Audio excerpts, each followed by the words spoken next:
afternoon. Good evening, students. Let's wait for a few minutes for everyone to join.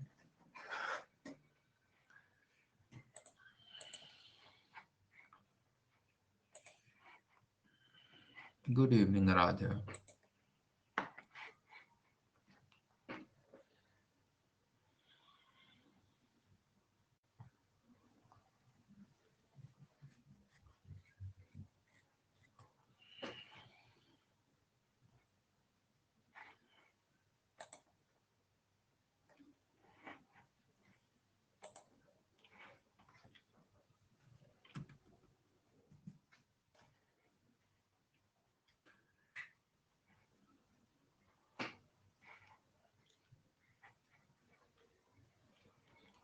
My day was good, Aradhya. How was your day?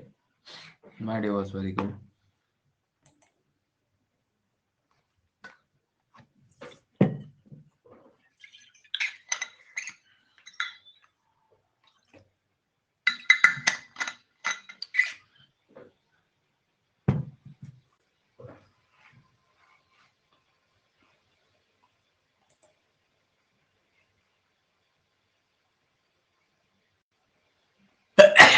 Yeah, that's good.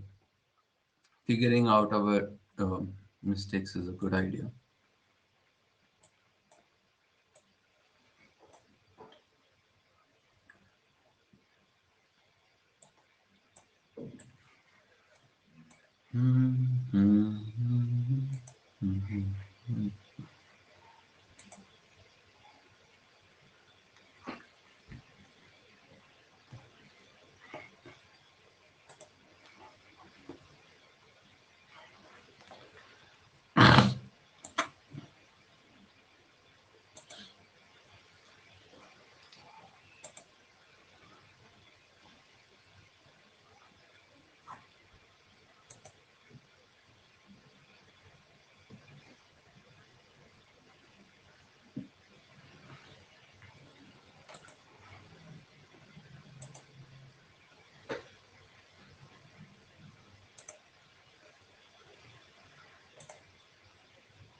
Good evening, Kushal. Good evening, Sakal.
Kushal has a doubt. Let me view the doubt.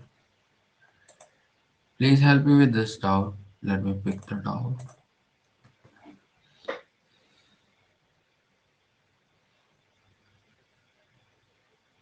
Connection refused. Have you seen, Kushal, that the MongoD is working on? Are you working on? Are you working on Node? Sorry, Mac or Windows? Where are you working? Which operating system are you working on? Mac. Okay, so Kushal, what you need to do is you need to run the MongoD command and see if MongoD is running. And check this command. Uh, MongoD. MongoD. If MongoD is not running, there are few steps that you have to follow. First is to install MongoD. Uh, First is to install MongoD. Okay. Second is to have you installed it using Brew? Brew. Which software did you use for installing MongoD? MongoD service.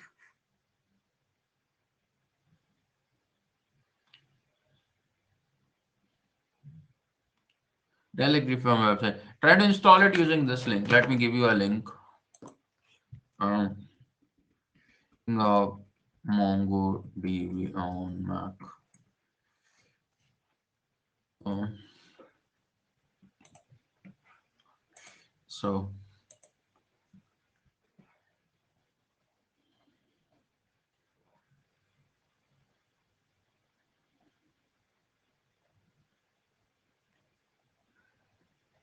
I'm giving you a link. You can follow this link from Mongo.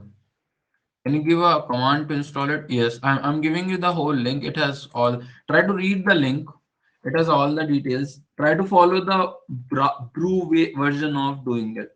Like if you follow the brew version of doing it, you will not find it difficult. I hope you have brew installed on homebrew installed on your computer.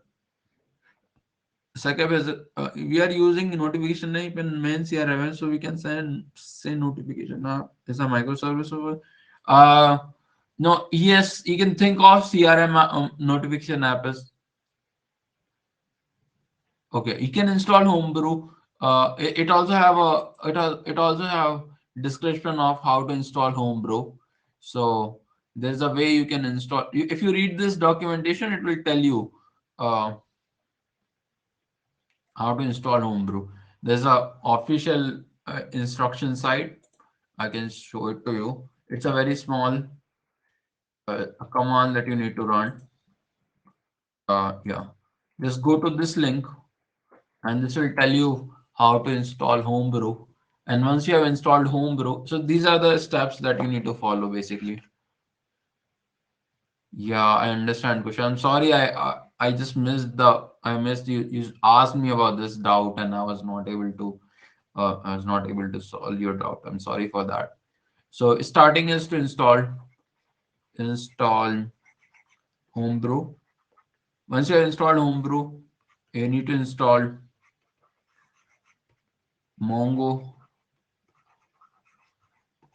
DB using the Homebrew. It is a community version, and you can install that. Okay. Once you have installed using it, you can run MongoD from the shell. And once you have run this, you can do everything else that you have been trying to do. Okay. So the first step you have to follow whenever you face a problem like the one you have faced today is to go to the official documentation. Okay. uh, or to go to the official documentation and see what the documentation says about installing a particular software on your computer. Once you have done that, 90% of the times you will know how to do it. And yeah, just go there. This problem will happen a lot of times when you go into a job also. You will be stuck at a particular place and you will not know how to move forward. And the deadline will be coming close and you will not have anything to show up for. The best way for that is again to go to the best way to go to the official documentation and figure it out. Okay, let me see. npm test.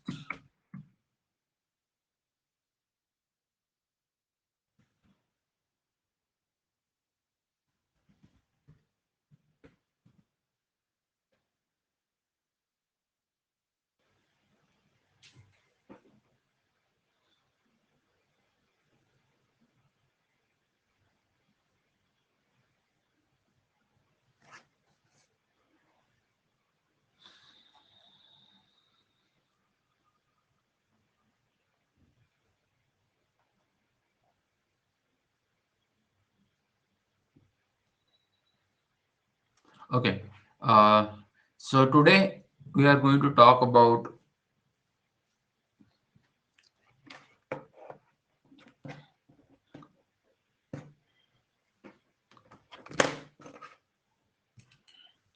something which is important for your app for different versions, different ways of looking at the same thing.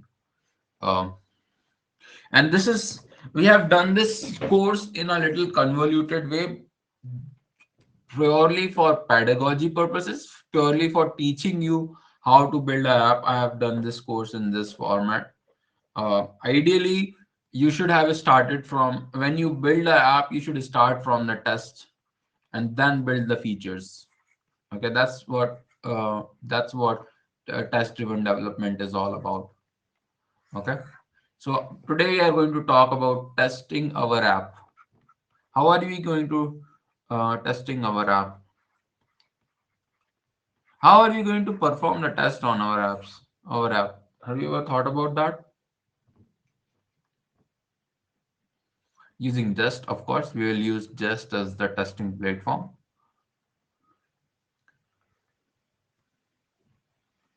Yes, this will be the module that we'll need. But what do you understand by a test? Postman we cannot perform. We will not use Postman for testing. That is not the right way of testing your app, because you will always run into things that you. I mean, you will think that your app is running, but actually it won't be running on certain cases, and you will not know which cases it is running and which cases it is not running. We need a better way. We don't want every time you let's discuss this. Kushal has a valid point. We can test our app using Postman.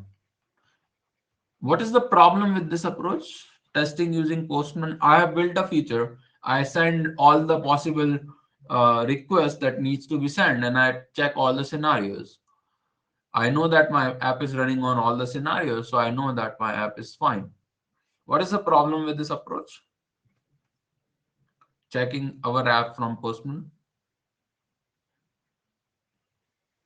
How many network requests will we make via Postman? That's okay. We can make enough network requests. Oh, I understand if the app is very big, then it might be a problem. But there's one more problem which is lurking behind the case.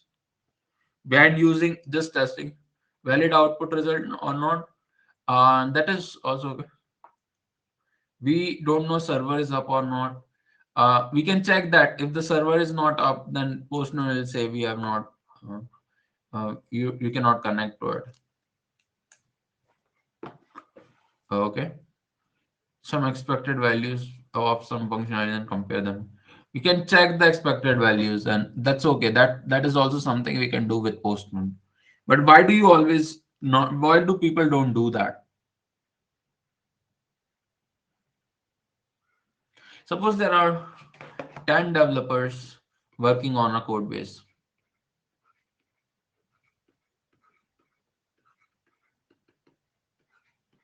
Okay. Now this developer who is Rizwan has made a change, and all of them are working on the code. Rizwan made a change in a particular piece of code. He went to Postman, he tested his change, and the change was working fine. So he asked the team to push the changes to production.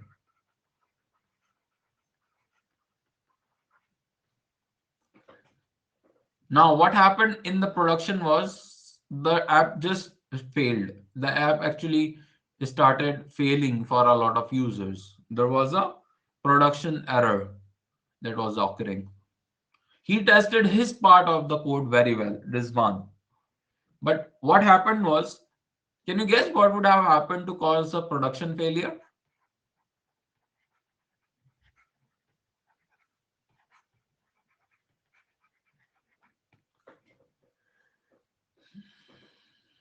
Can you guess what has happened that has caused the production failure?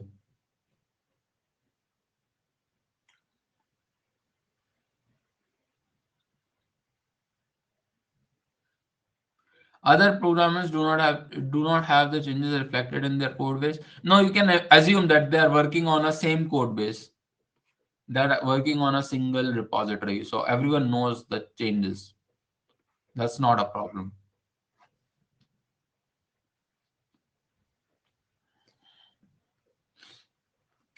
Anyone else? Try to guess something. Expected. Okay, I was telling a story of 10 programmers working on a code base, and Rizwan made some changes. He tested all his changes on Postman, and they were working fine. He was getting the right results. But when the code went to production, there were unexpected failures that were happening. Okay, Archit? Now, can you tell me why were these production failures happening in the code? Although Rizwan has tested his code properly. Prod is different. No, that is the same repository that went into prod. No, prod is not different from dev. That's not the problem.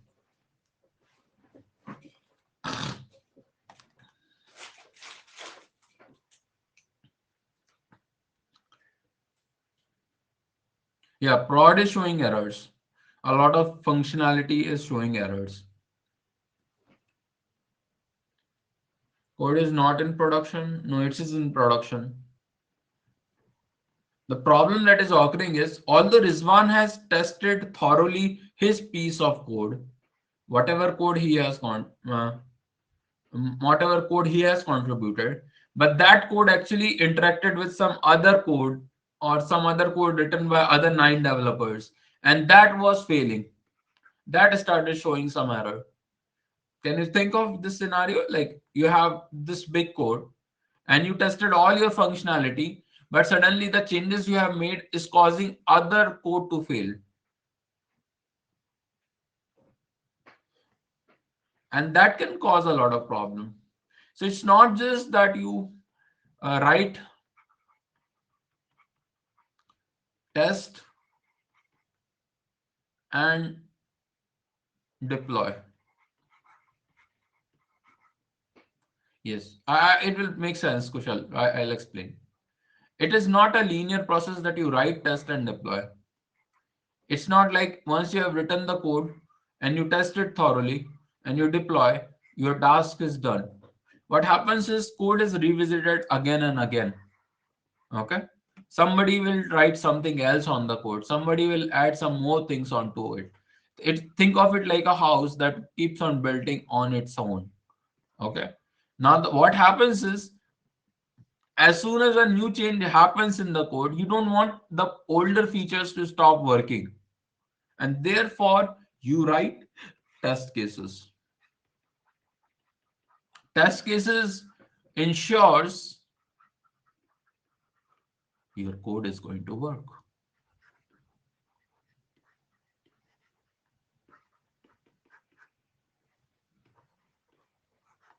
Okay?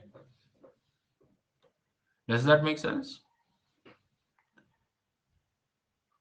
Like it should be agile in nature. Yeah, it should be agile, but it should be robust actually. What it means is a robust thing.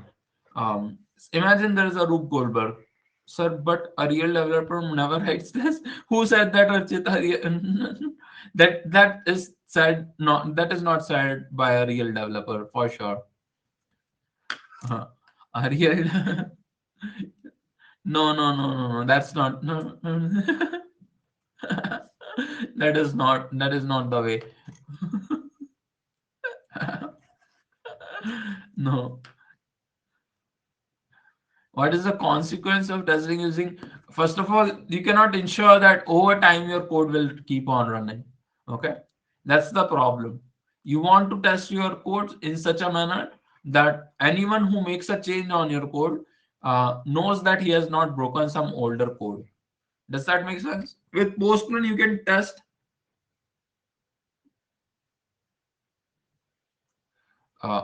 with Postman, you cannot guarantee that your code will be valid across time. But writing tests, you can be sure that whatever code you have written will be tested every time somebody makes a change. Therefore, you have continuous integration and continuous delivery pipelines. They can automatically test that everything in your app is working fine, and then you can send it to production.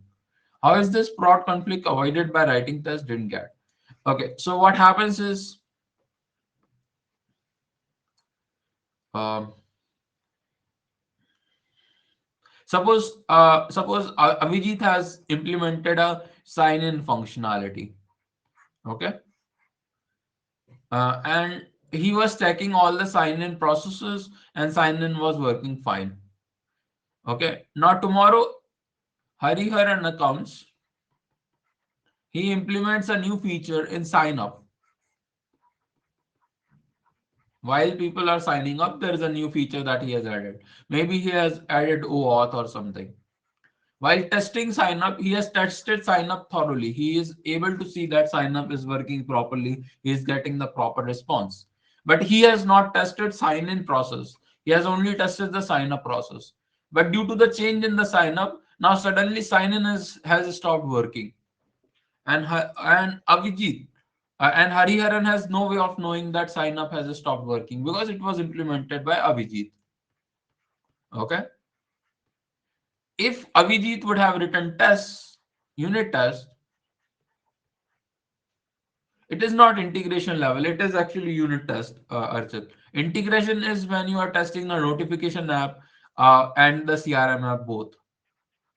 Okay. Now, if Avijit would have written unit test and Hariharan has also written unit test, then what will happen is as soon as Hariharan runs his test, he will know that okay, suddenly the sign-in tests are failing and I need to do something about it. So he'll try to fix that part also. Or if he is not if he is not willing to fix, he will inform Abhijit about the test about the errors. Does that make sense? But he still doesn't have the sign-in functionality. He has the sign-in functionality. So you implemented sign up first. Sign up was implemented first. Then sign-in was implemented, and then sign up was changed due to some feature changes. Okay, and suddenly sign-in stopped working. Does that make sense, Abhijit?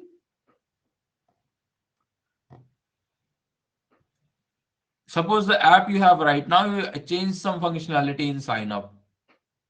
Then suddenly the sign-in stopped working. What will you do? You'll go back and you need a way of knowing that. Yes, does that make sense, Abhijit? This change would be detected by a postman also. It will be detected if you do sign in testing. I'm just giving you an example. You can always say that he has checked sign in, but suppose he's not checking sign in, or suppose he's not checking some other function like uh, post post ticket or something like that. Okay, I'm just giving an example where it can go wrong.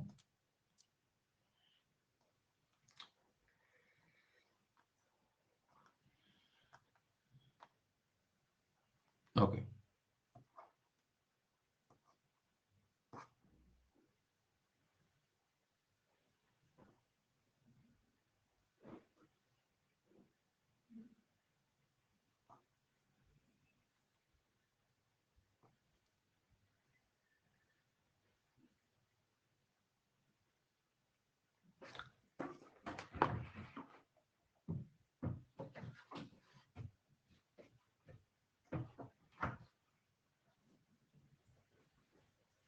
How would TD be done in our app for our app? That's what I'm going to cover now. But if you give me 1 minute, I'll take some water.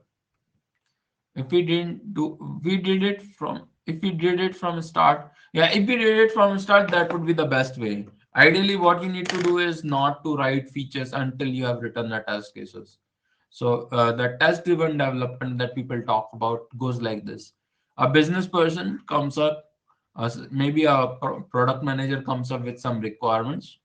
These requirements are converted into specifications.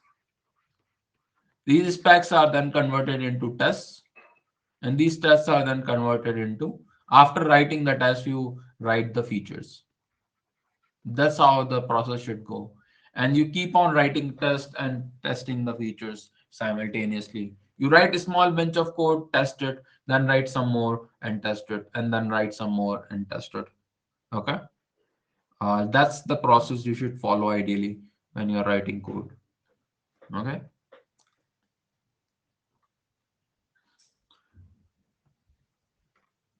Yeah, test should be written before the code ideally. That is the right way to do it. I mean, there should be a small cycle. It is similar to how a lean startup method works. How do you build a startup? You don't think of a 10-year plan to build a startup. That's not how you build a startup.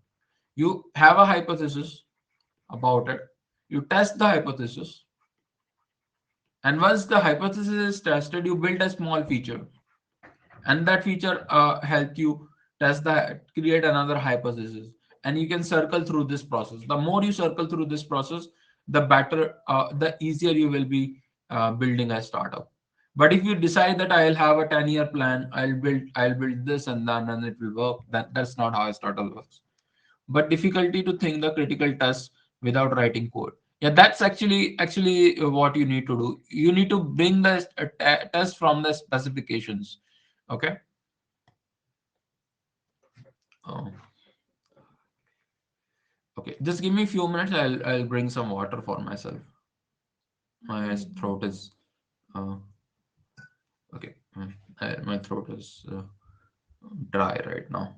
And my wife will bring it. No worries. Okay, so why don't we start coding then? Uh, yes, sure. Mm.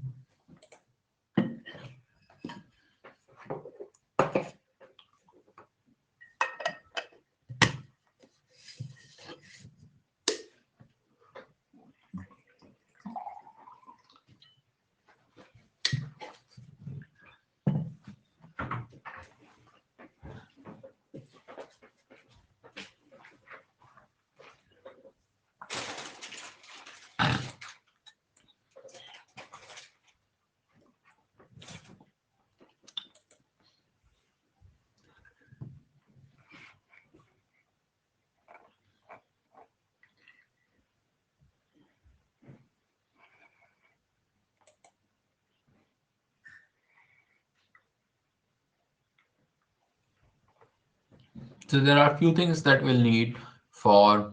First of all, I'll create a new folder. Uh,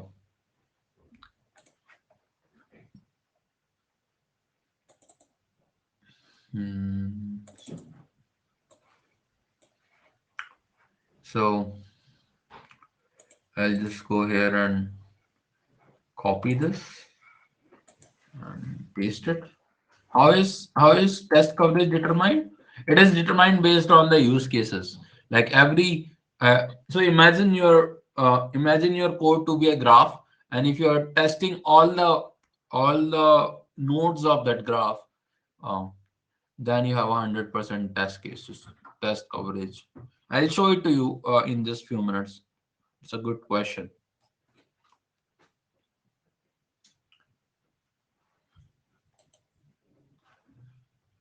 Hmm.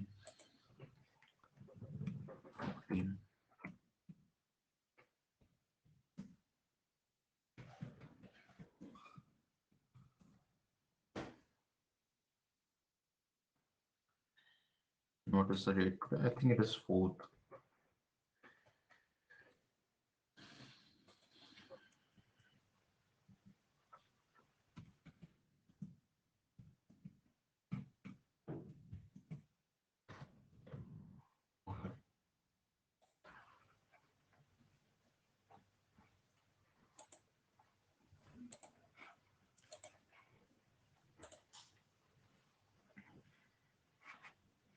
Let me comment these changes first.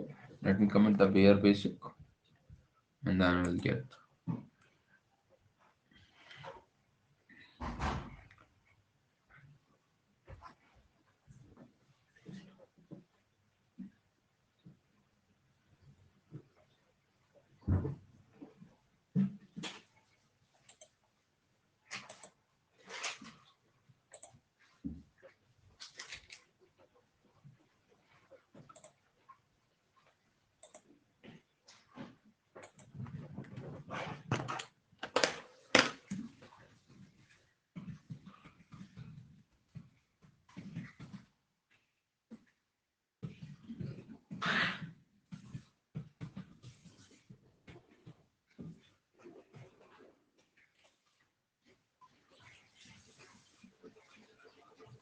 Sir, is it a subfolder? Yes, it is a subfolder inside. I'll push the changes and it will make sense. This is a 14 folder. Okay. Yeah, I'll push the changes.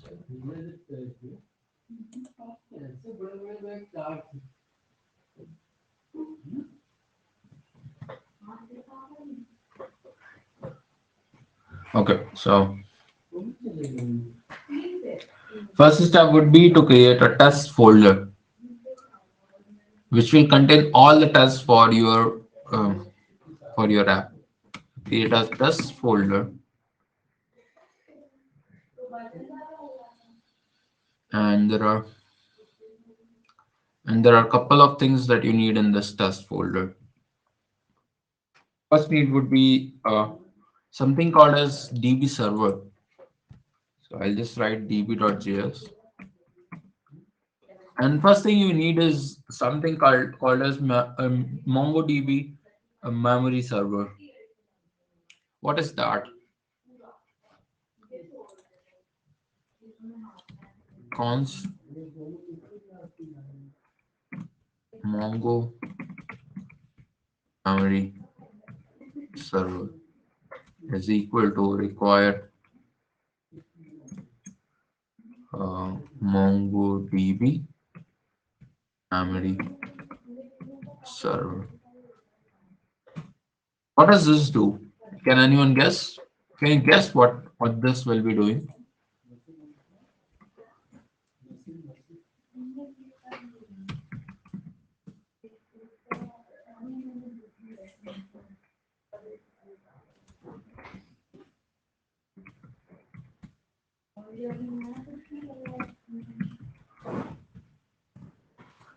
This is a server. This is a module.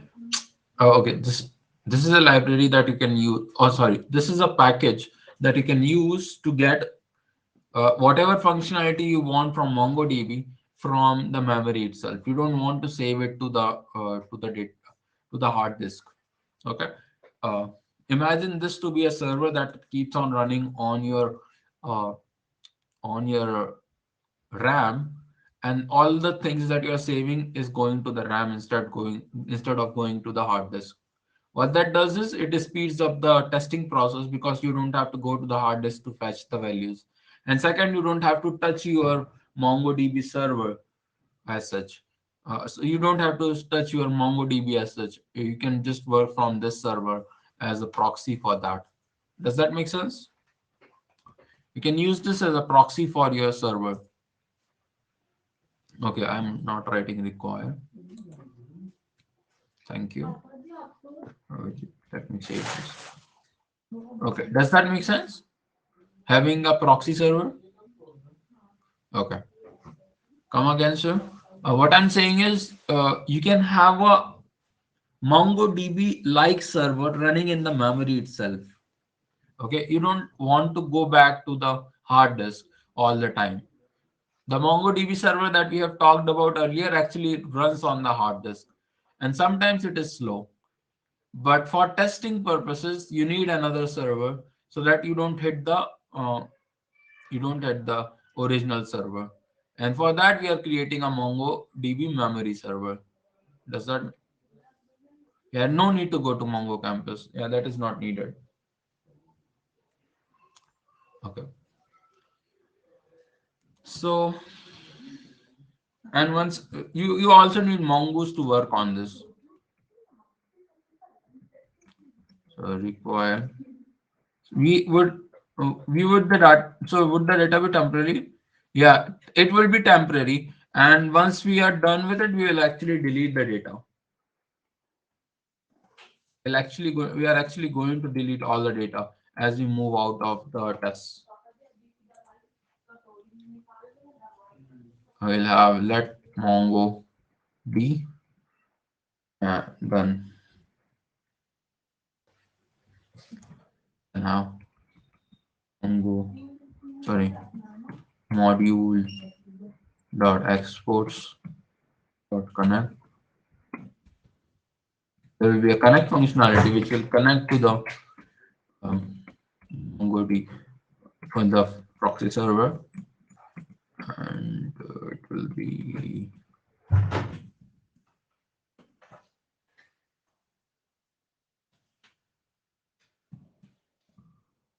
if MongoD is not defined,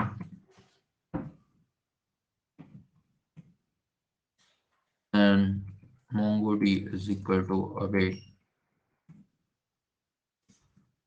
Mongo memory server dot create a new server, and then you can have URI of this server, which is actually equal to MongoD dot get URI. Once you have the URI, which is how to install. Have you installed MongoDB's memory server? Yes, I have done that, Ankit. I have written here. If you see here, um, I've written install a MongoDB memory server. Okay, I have actually installed it.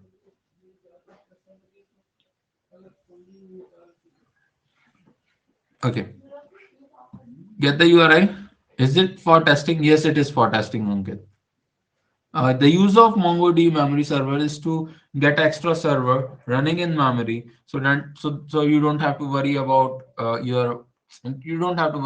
your MongoDB server. Okay.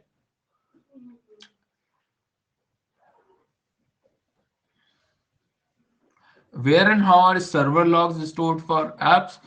There is a logging process. That's a different process. Instead of so what people do is they build a logging process, and the server logs are stored in extra files that are stored on the server. Okay, you can have some files. They're not stored in the DB. They're stored on files, and typically what happens is there are specialized services for storing logs. You call that service and say please store this log, and then last 24 days or last 2 3 days the logs will be stored on in file format, and then you can access those files. Okay. Aradhes, will it make new DB? It will make a proxy DB. It will create a new database inside the memory itself. It will not touch the MongoD or MongoD server. Okay, it will be a server running in the memory. Yeah. Now what we'll have is const mongoose option. Mongoose options will be use unified topology. I don't know what this do, but URI means uh, unique resource identifier. It is similar to URL. Think of it like URL that you have. Okay, it will tell you where you can access the server. What is MongoD? MongoD is the server that you are running. You remember we used to run this command uh, for running the MongoD server. It is similar to that command. There are some Mongoose options that you can send to speed up the process.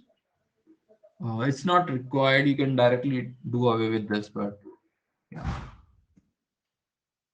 you can do mongoose dot connect. You can connect to URI from a mongoose option. That's all there is to do to connect to the server.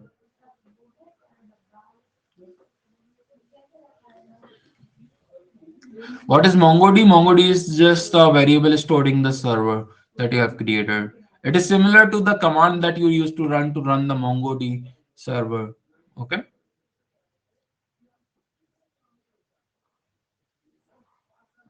does that make sense, Ankit? Does this code make sense? Okay, that's how you can connect to the server. There will be two more commands that you will need. First is to close the database, and the other is to clear the database. Okay, module dot exports dot close database.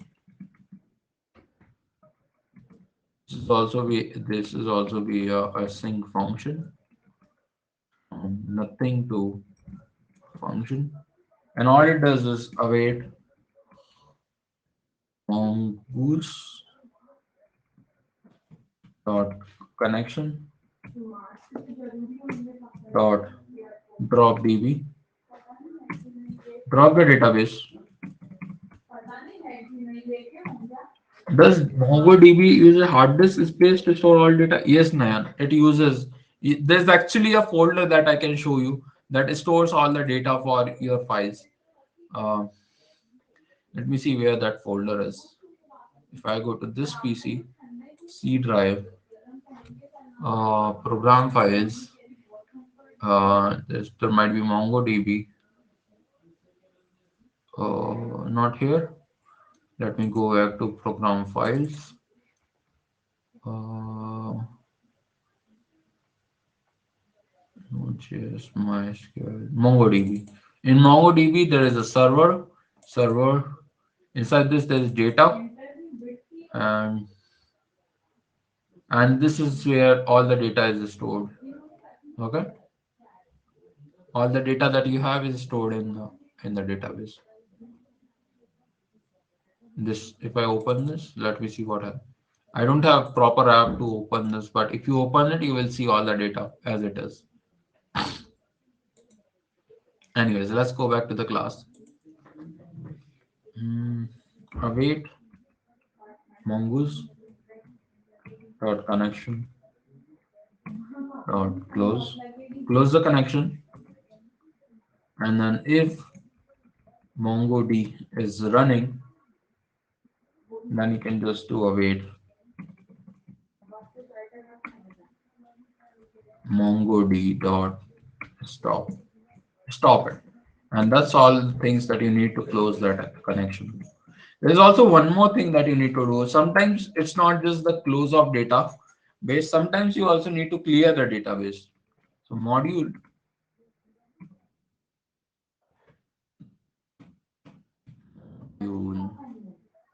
exports clear database. Okay. In this, you will have async function,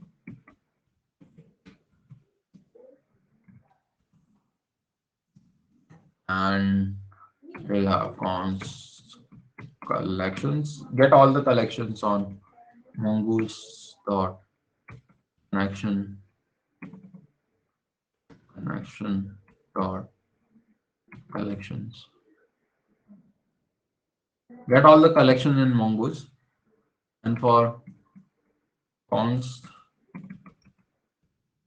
key in collections, get all the collections, and for each of the collections, uh,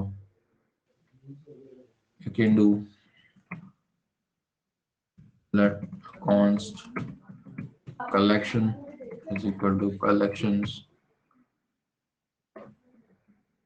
connect, and no, they're not defined, they are, you are defining these functions. Okay, and you can do collection dot delete menu. This will delete all the things in the collection, and you can keep on doing for all of them.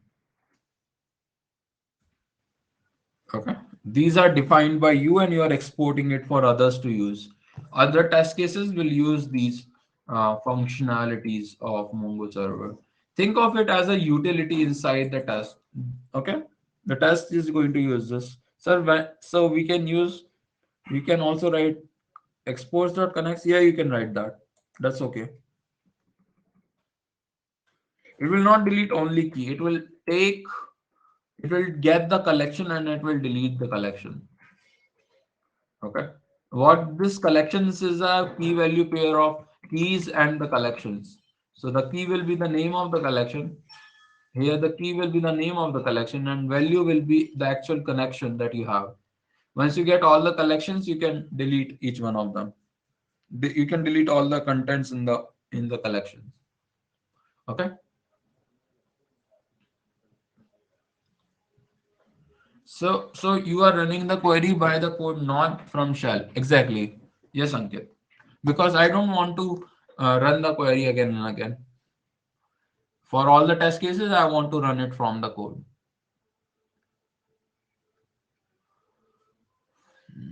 I've written exports dot connect and all. That should be okay. Now we need one more thing before getting started, which is an interceptor. Okay.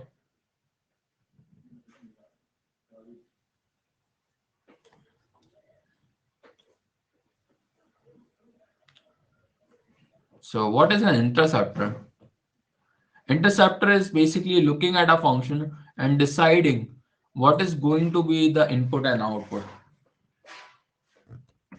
Interceptor.js. Let me see if the spelling is correct. Okay. Interceptor is basically a way of module.exports, and there are two requests. One is mock request. You need a way of, you don't want to code up the request and response all the time. So we are going to test the collection. We are going to test the controllers, and each controller. If you look at a controller, let me show you one controller. Each controller has a request and a response. You see here, we want some way. Sir, can you shortly go through these three functions once? Yes, I'll go through them. Every function requires a request and a result. And we need a way of creating default request and results for all our cases, so that we don't have to write the same code again and again. And for that, we have something called as request and mock results. And we are going to work on them in few minutes. We will work on them in few minutes. Okay. And you also have mock response. Okay. We'll work on these in few minutes. Let me just save this and let me go back to this one. What are these three functions doing? So how do I think about these functions? If I go back to uh, app.js, there's a way I'm connecting to the database. I send the database URL and Mongoose gets connected to the database. Then if there is an error, I say cannot connect to it. If there is open, then connect it to DB. And then I can add whatever data I want to add. Sometimes I add a user, which is my initial user, the admin user. And if the admin is already present, I don't do anything. Things like that are happening here, which I'm doing in the app.js file itself. I have created a separate database. Think of it as a separate database, which is the MongoDB memory server. Now, this database is only for the purpose of test cases. It is not for anything else. And for test cases, once you have created this database, you need a way of connecting to this database.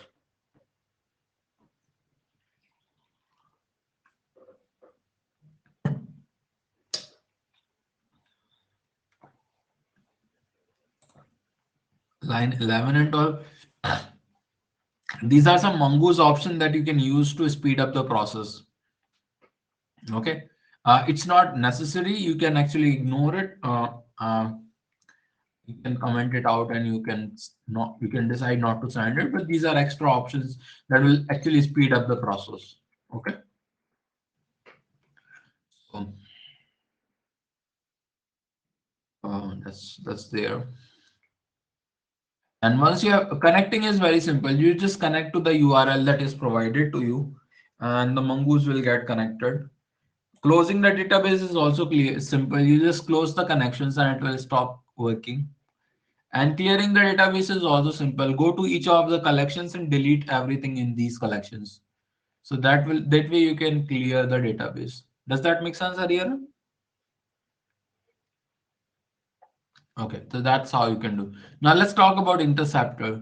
We need a delete many is basically similar to delete many in your mongoose.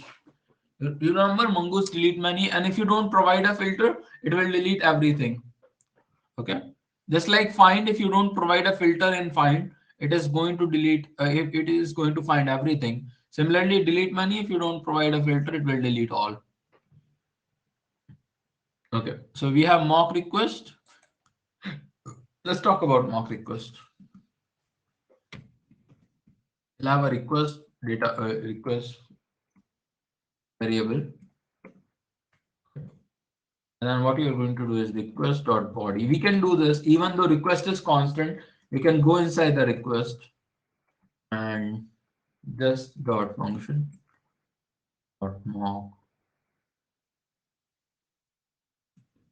uh, return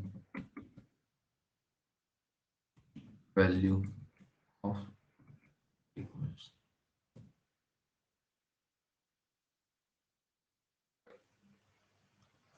Request dot parent is function mock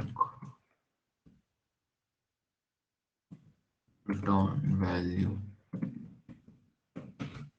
of request. And finally, um,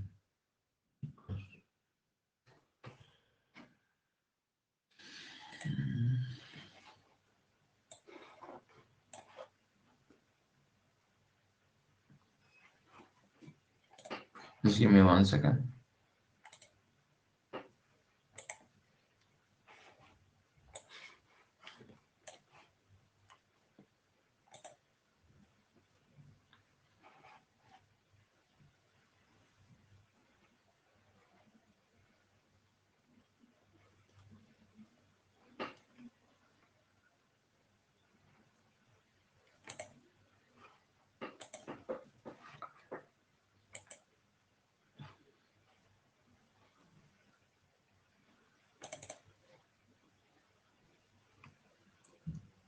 Mhm.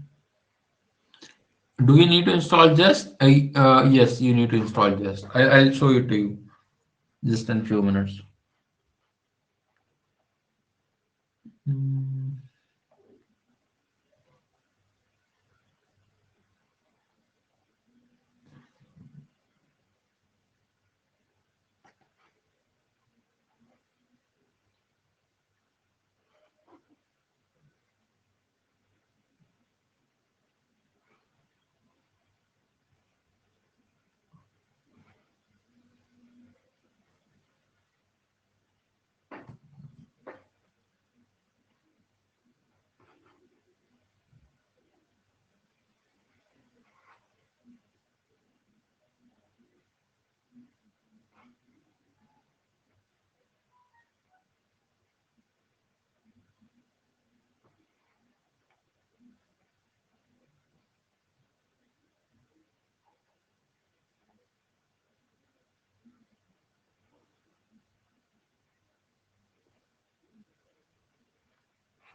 Okay, so what happens is you send the empty request to whatever function you're calling, and you get back is the body. Okay, you get back an empty body. And when you send a request with a body, what you get back is the parents for that request. Similarly, there's a way you can create a mock response. These are mock responses. These are empty responses which look like which look similar to the database that we have. Okay, so I'll show it to you in more detail. Just give me a few minutes. Create an empty response, and response.send is just where the interceptor comes into flow. If interceptor comes into flow when uh, when you're creating the test cases. So in test cases, you need to send some payload while testing the values in the controller. Okay. If you look at the controller, let me show you the controller. Controller needs a request and a response. You are not going to create all the request and response with all the values all the time. You will need you will need a skeleton of the request and the response, and then you can fill in specific values in that skeleton. That is what mock response and request provides you. Okay.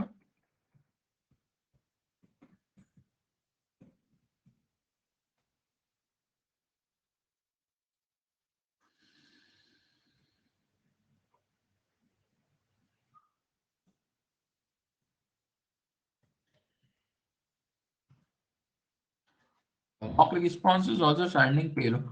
It's not sending any payload. Where is mock response is yeah, it is kind of sending a payload, but it is actually receiving it. So when you send a object in a function, what you send is uh, what you send into the function can be changed by the function.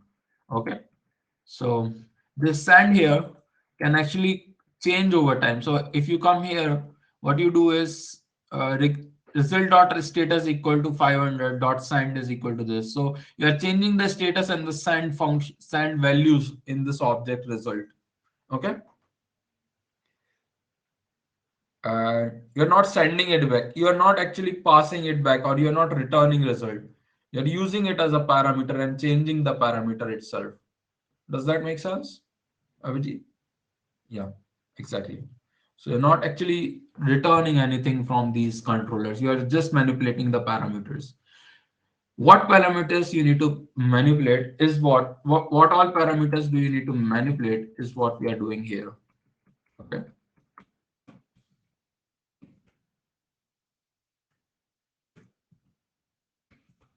So create the empty values. Okay. Given a function call, it will return us an empty mock result and an empty mock request, which will be in the same format, and all the boilerplate code will be there. So that's how you can create an interceptor. Now we will create a simple test case, and typically what happens is um, in the test folder you will have the same three folders as we have in the above. So in test folder there will be a controllers folder, control controllers folder. You will also have a, no, not here. You will also have a models middleware folder, middlewares folder, and you will also have something like um, you will also have routes folder. Okay. You don't have a models folder as such because I don't see a use of creating test cases for models. Model is just an object, so I don't see how uh, what test case you will create. Maybe you can create some test case, but I'm not able to think of one right now. Okay. So these are the three folders, and inside each of them, you will have test cases for that particular piece of code. Okay. In controllers, you are going to test that code for controllers. In middleware, you will test the code for middleware. In routers, you will test the code for routers. Let's see uh, how to test the auth.controller dot test JS. I think that's the one we have to do today. Is this? Yeah, auth controller is what we need to test.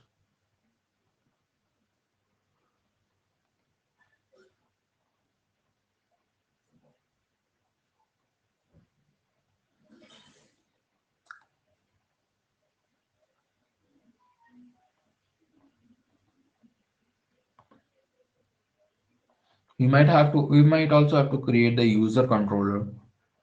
Let's see if I can create the user controller test today. I don't think I can create it.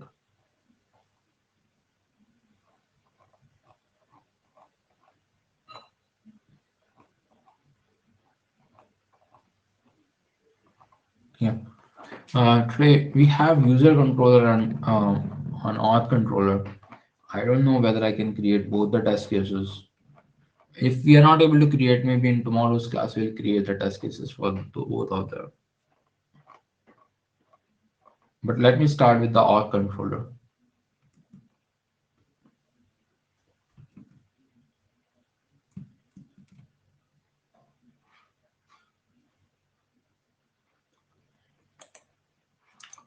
Okay.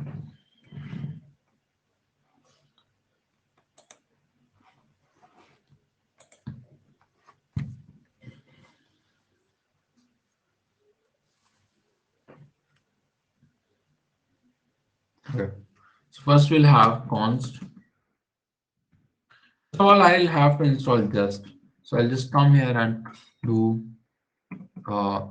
so npm install npm I just install just into this.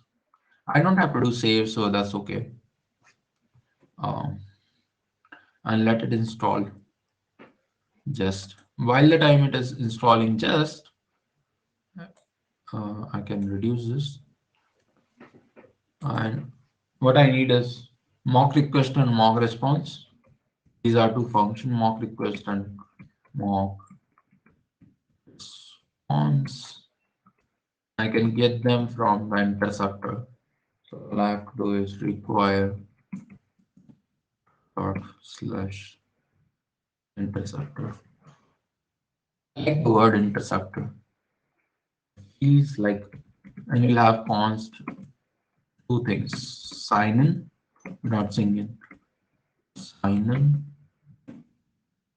and we'll have I'll use sign up first and sign in next. You can get them from require controllers slash auth controller. You will also need a user model. I'll define that. I have added the test. Let me check. Yeah, that have been added. So that's good. And I can close this now. Just as added. Let me see in the interceptor if it is causing an error. Just as there, so I don't have to worry about it. Now here we have sign in and sign up. You will also need the user model because you are going to create some users. Require dot dot models slash user model. Finally, we need the picrypt module. Pcrypt because you are going to send pcrypt.js. These are all the things that you need to import. Once you have imported these, there are a few things you have to do before starting the test. So first is the const pb is equal to require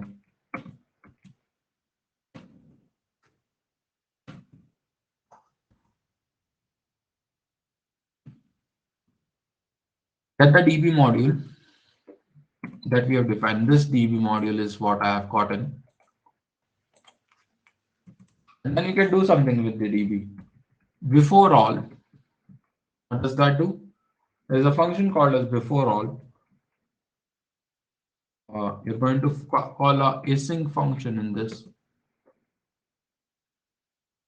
Uh, is going to do await db.connect. It is first. After each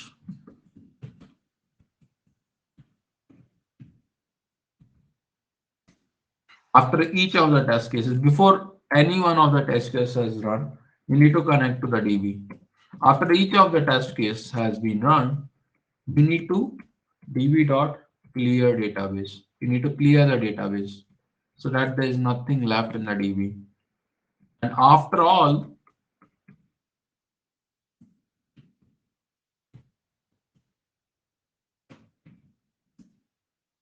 you need to close the database. Now you understand why I have written the previous three functions. Why I had written the previous three functions? This is the reason. If I have to say in the word of internet slang, this is the because. There was a boy, a boy said to a girl, I'm crying. The girl said, why are you crying? And the boy said, you is the because.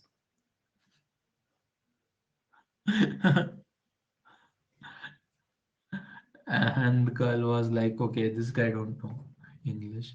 After each clear database for what? Because yeah, I watch Tanmay Mark's blogs exactly. Ekta. Sometimes I like them. They're very funny. Okay, after each clear database for what? So clear database, you don't want to be anything lagging behind from the previous calls that you have made. So you want to clear up everything in the database and start fresh every time. If you look at clear database function, it goes through each of the collections and clear them. Similarly here, before doing anything in the database, you want to start with a clean slate. Okay. Now let's discuss some of the basic parameters. Cons. Will it clear only key? It will not clear only key. Key is okay. You are confusing two things. Mm.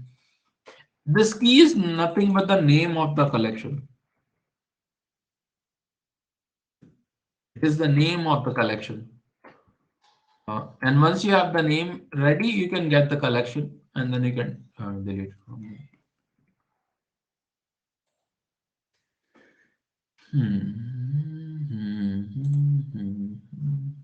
Const will have a test payload.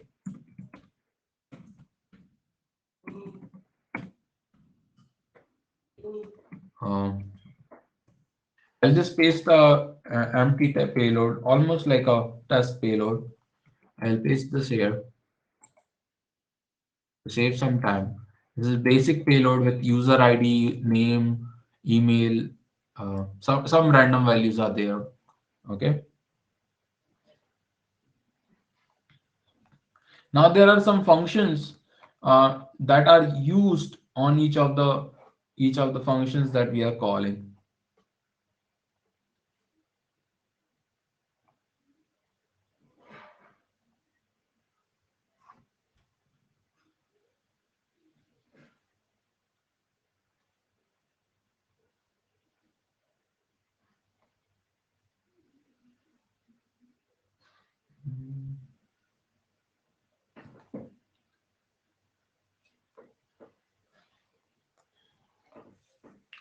Now, how do you do?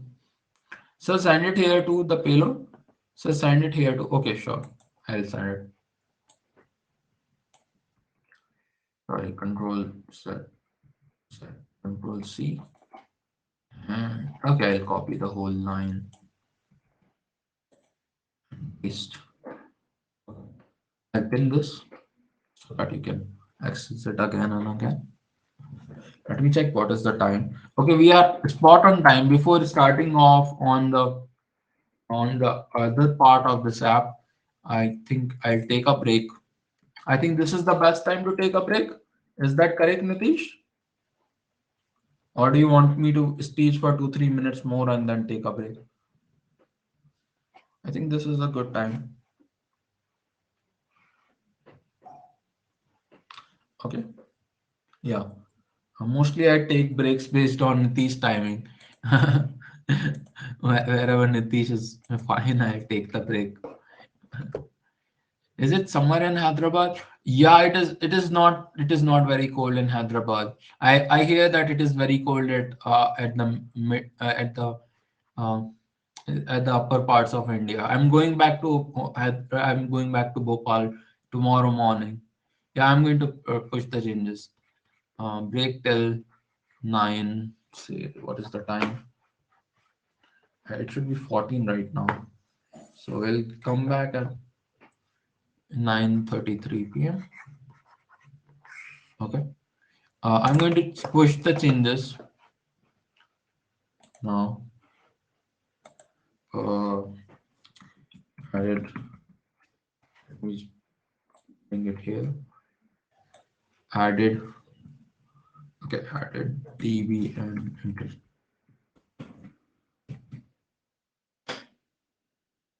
Yes, exactly. Yes, exactly. I understand. I understand that, Nitish, and therefore uh, I always make sure that I give you the time before ending the class. Yeah. Sometimes I fail in this, but mostly I focus on this factor. I'm pushing the changes. It will take few seconds. You can go now. I'll mute, and the changes will happen in the backend. In the I'll make the changes in the repository. You can go for that. I have break right now.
I'm back. Hello, students. Are you back? Mhm. Okay. Good evening.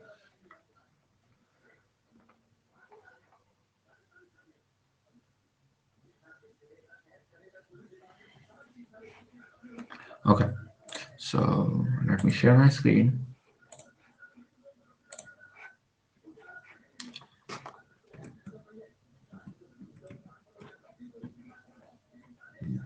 So we have written the payload, written the test payload. Now we'll write it further.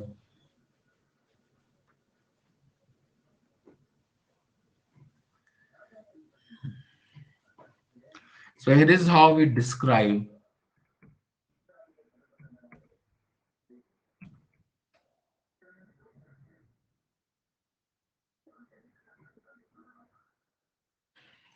is a function that takes up.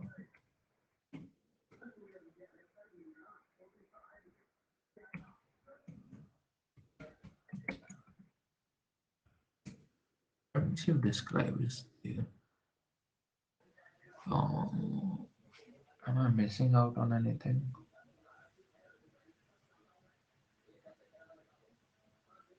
Okay, I'll write a simple function and describe is a sign up and it should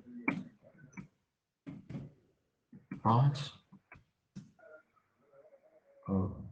is it will make sense. Just give me 2 minutes. Pass and here let's say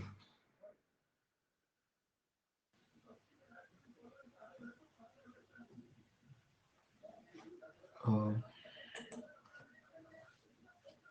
why is it crying? Oh, this should be actually a async.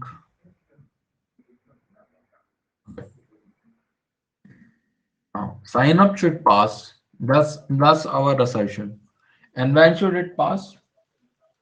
When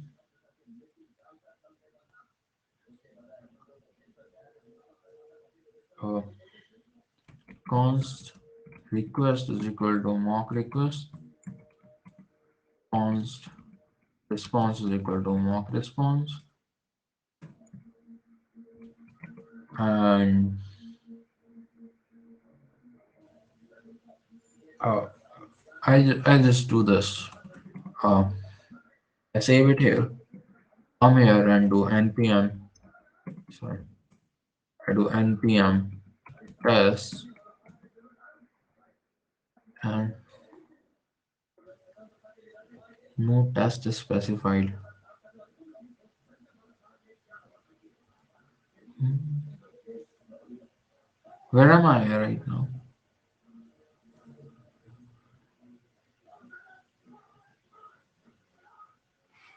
Where do I specify test?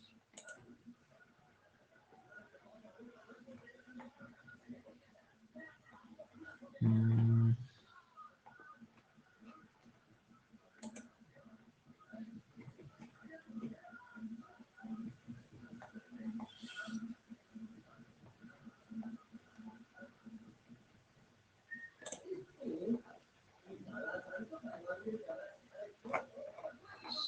hmm,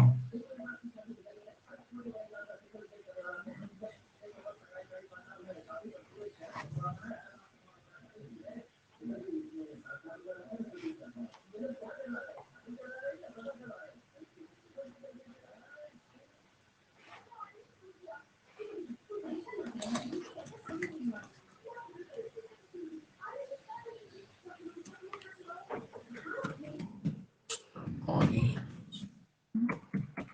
That's payload. Await. No, It's not. That is running. It's just that my tests are not specified yet. Need to sign up. Request forward response and then extract status out all with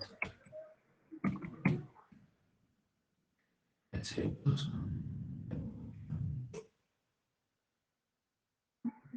uh,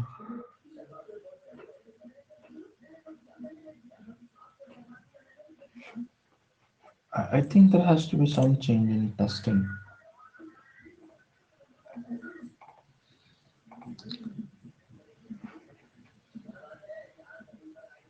No modules.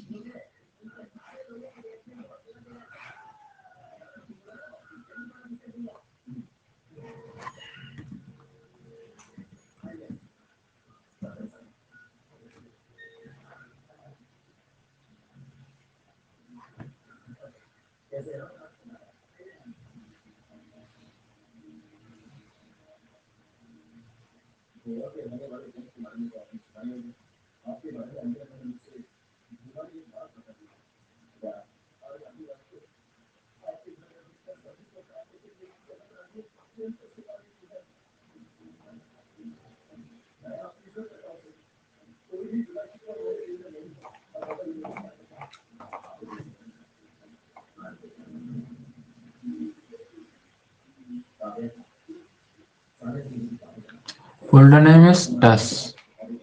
Uh,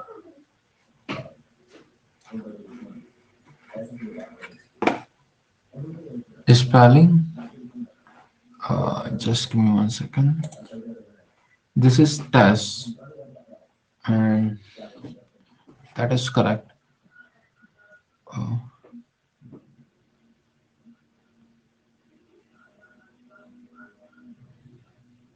line 29.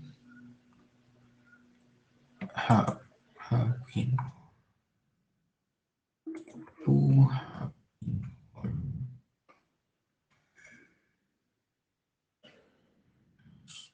That's not the.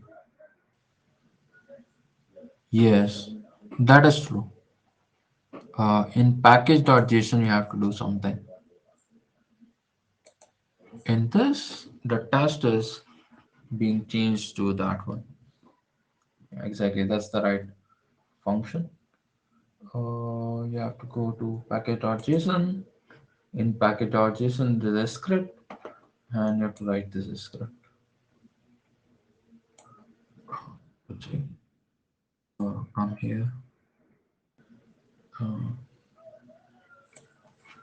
me see if there's anything else.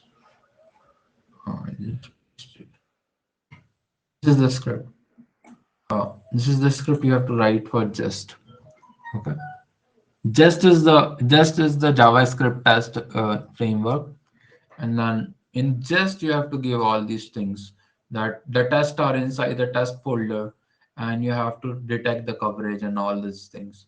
And when I do now, if I come here and do npm.test, I should be able to run all the tests, and it is checking auth controller.test.js. Uh, let's see if it is delete many. What is the problem here? Timed out. Just give me 1 second.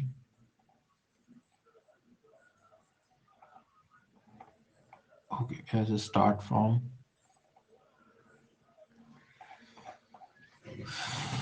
Mongo server operation delete users dot delete menu buffer timed out. Okay, this is timing out, which means I have to write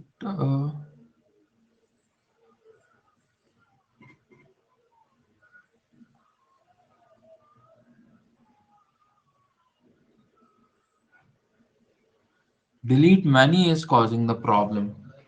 I think there is some problem with the delete many. Let me check if I've written the correct. Uh, delete many. Go to DB collection. Delete many. Since name seems to be correct. Let me check. Is a problem. After all, no. Sign up should pass timeout for the hook. There's a timeout error, and the timeout error. Why is it coming? Before all db.connect. Before all db.connect is causing a problem. Yeah. Mm,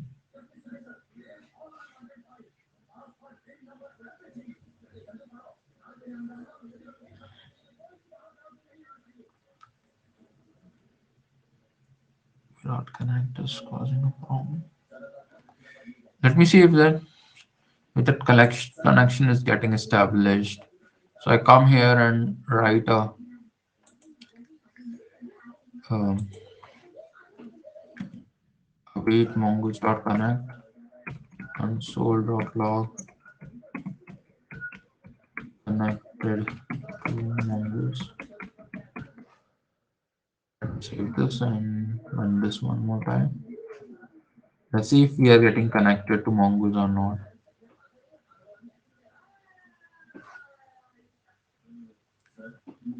Uh, downloading MongoDB? Why is it downloading MongoDB? Let me check. Test should pass. Expected before.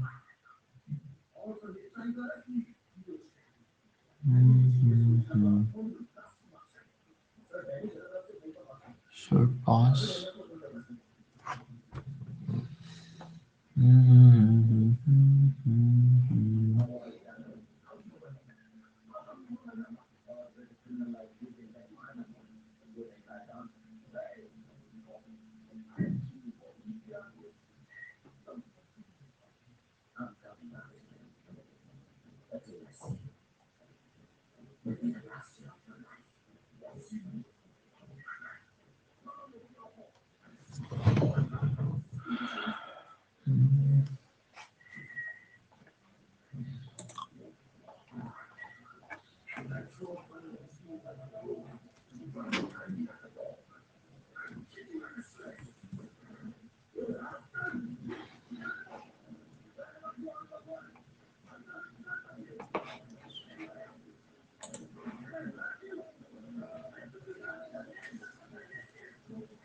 Let me run this function again.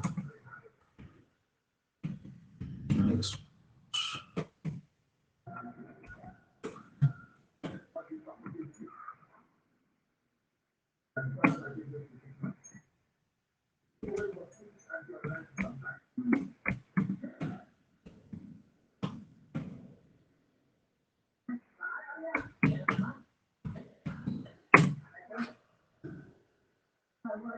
It is downloading MongoDB.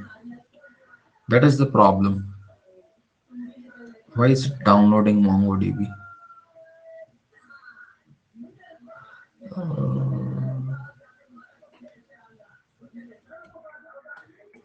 Why is it downloading MongoDB?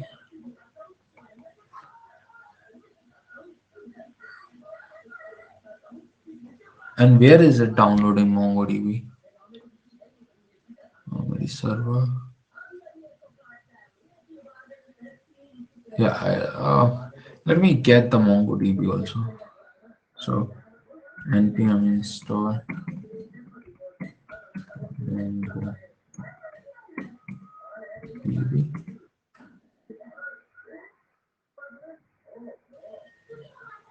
Yeah, I'll paste the command here. Just give me 1 second.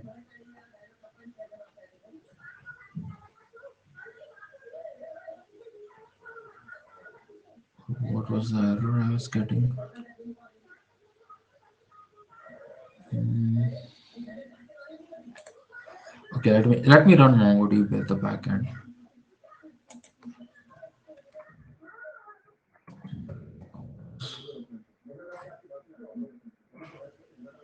And connect to it. Yeah, I'll paste the test command. Just give me 1 second, Ekta. I'll just go to package.json, copy this. This is what you have to write uh, inside the script, a script keyword of the package.json. That should be good. Now I come here and I just come here and write. No, I don't do. I don't do this. Downloading MongoDB.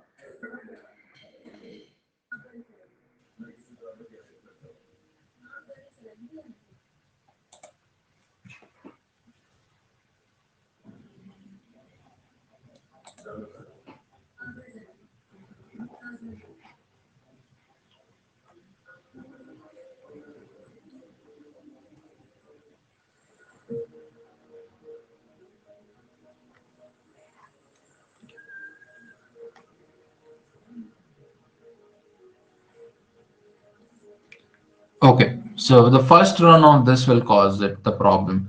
So what you can do is you can let it run for a few minutes. So I'll just come here and run the test case and let it run for a few minutes because this binary is not downloaded. And once it gets downloaded, I don't have to worry about, yeah, it has two dependencies. I can also do npm install. That is the better way. So I can just come here and do npm install, and that is going to install everything that is needed. Uh, for funding, look at npm fund. Uh, how is this one requiring any funding? Mhm. No, I don't think this is requiring. Mongoose symbol. No, just go and let it run. Let this one run for a few minutes. And once it has run for a few minutes, it has downloaded the binary for MongoDB.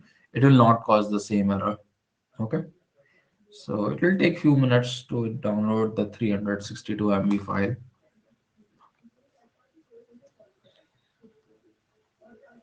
Let me sip some water by then.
Okay, so now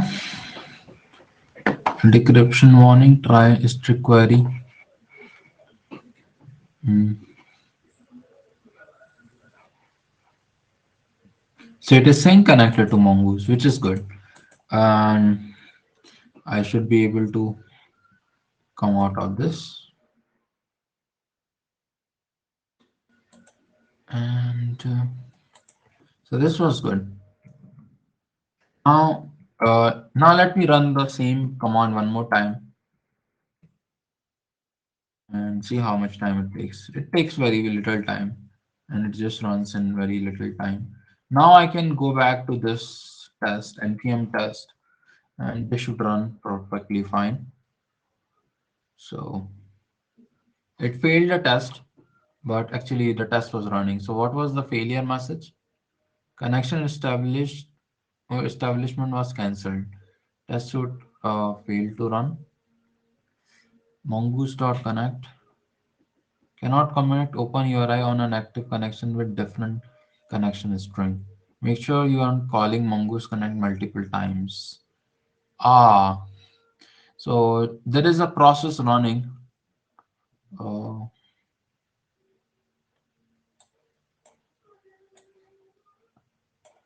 okay, here I am calling it. So I have to delete this part. I save it. Come back here and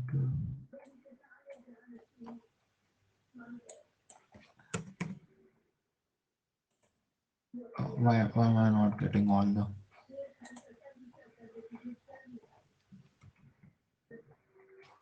yes? Okay.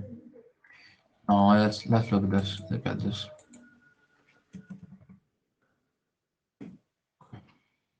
Here what? Let me just clear this all. Now we have something called as npm test and let it run. And the test case passed. Okay, you see the test case passed because sign up should pass. This is how the description of sign up comes. Sign up should pass when you send a valid data. Let's go back to now sign up. Now the test case. In sign up, when do you say that sign up has passed? Explain the flow once. Flow is very simple. There is a test case, test file, which is going to run bunch of tests. And for this, we need a DB connection, which is Mongo's memory server. First time you run Mongo's memory server, it takes some time because it needs to download the binary of MongoDB. So it runs a basic MongoDB server on the RAM. So it needs to download that. So what I did was actually run this command out of exports.connect outside the test case itself once, so that this connection get established for the first time. Once it got established for the first time, once it got established for the first time, what I did was I started running my test cases and it actually worked. Okay. So now let's look at this one. For running tests, you need two things. One is the database, and the other is the interceptor.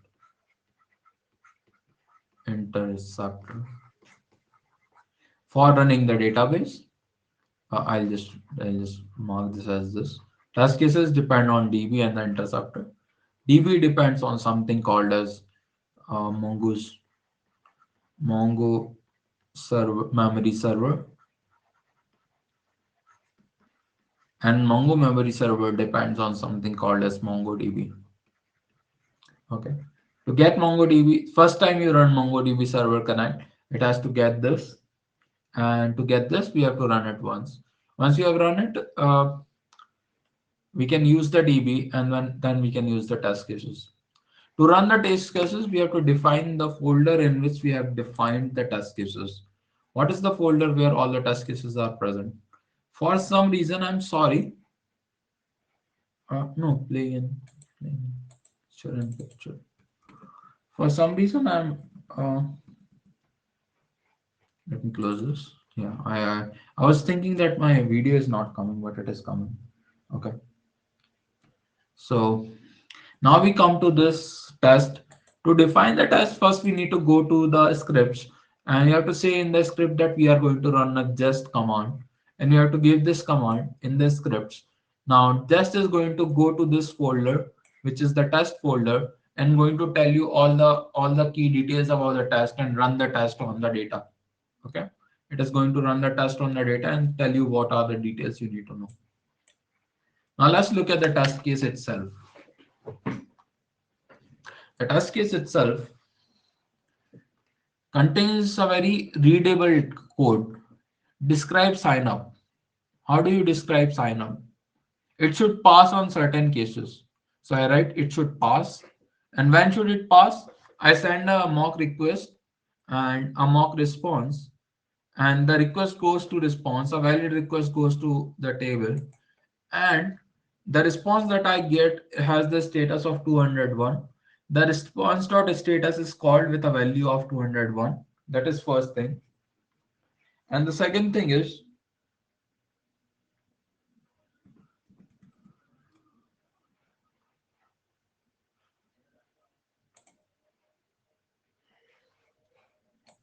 expected.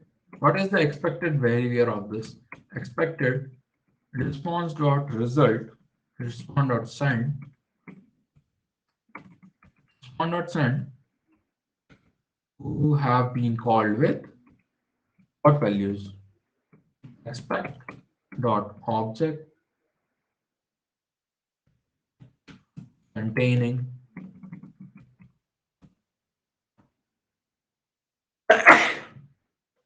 you expect some object in this and it should have these values.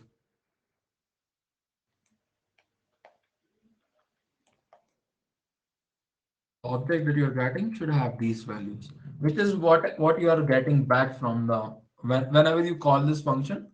Why did we pass as no email address, email ID, etc. Pass?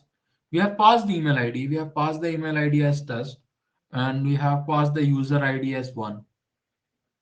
You see here, test payload is what we have created for this user ID and email.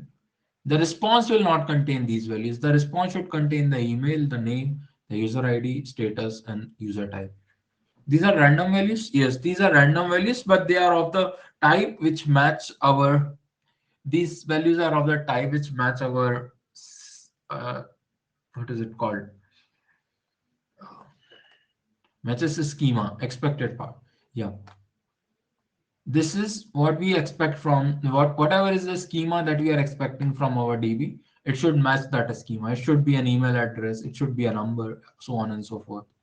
Okay.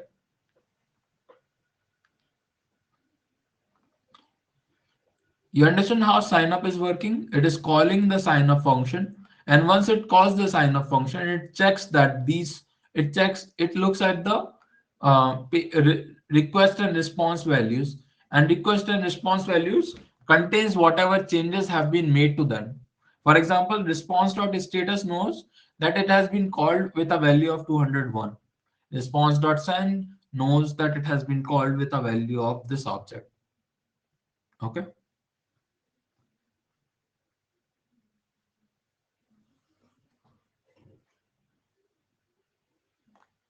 Let's do one more and it will make more sense.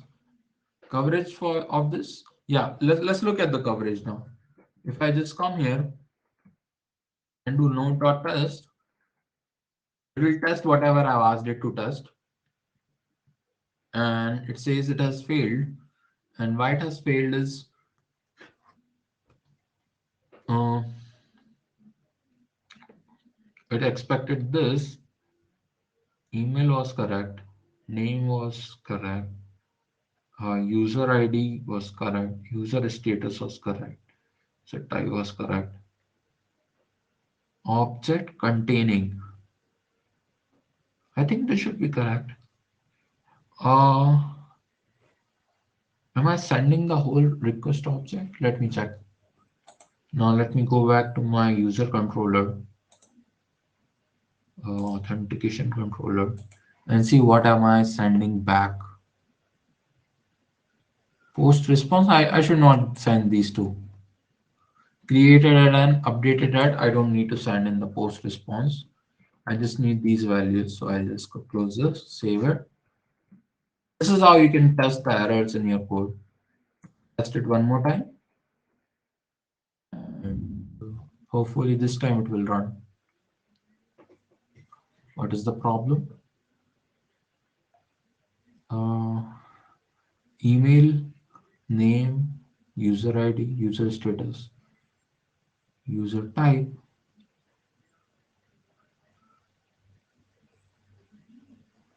object containing. Uh, Seems to be correct.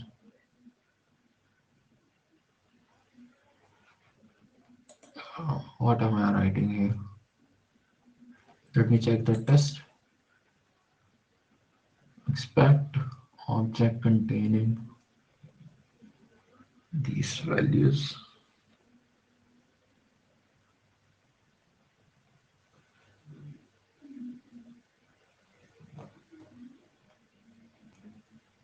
If I just send it directly instead of while object containing,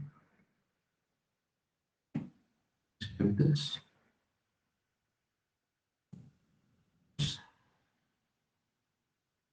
and this failing. Oh, user types. Uh, okay. So I just undo the same thing. It should actually be user type. Save this and run it one more time. And this should run perfectly fine. Why is this running? Why is this causing a problem?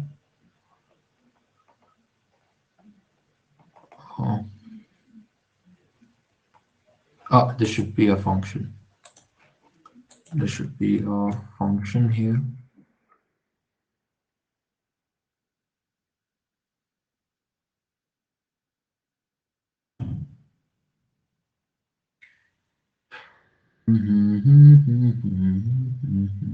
Yeah. So now look at this one. Let's look at the coverage part since some of you have been asking about that.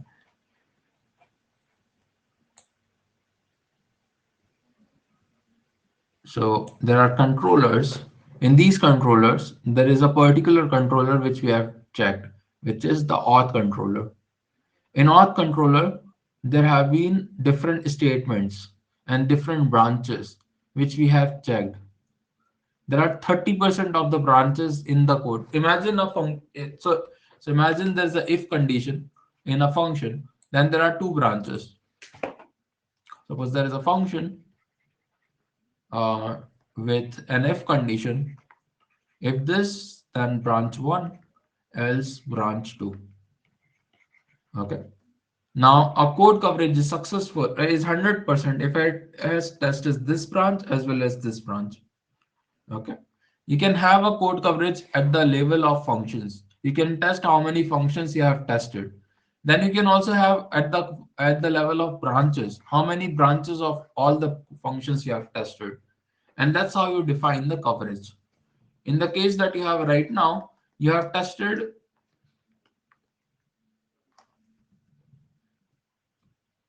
you have tested 30% of the branches of all the branches, and you have tested 50% of the functions. Okay, in lines, in the number of lines that you have tested around 50% of the lines in the controller which you are talking about. Okay, that's how you can test values. Does that make sense, Abhijit?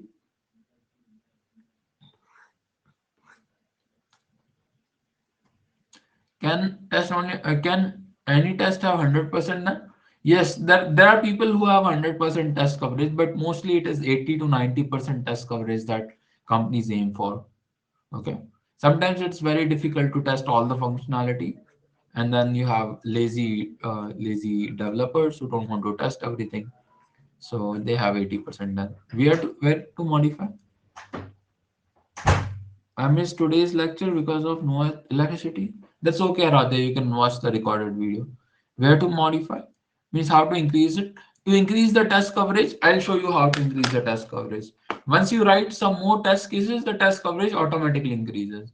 So if I come here and after this it, there is another it case, which is it should return error.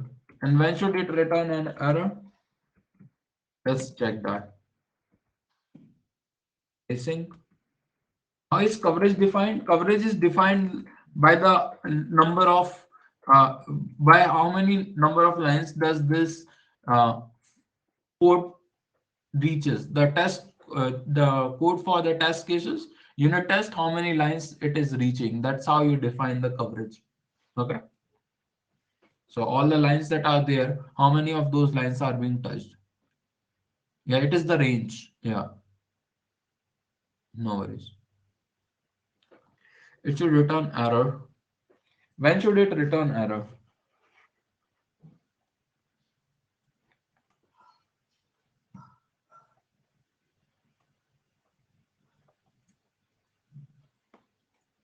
You can see.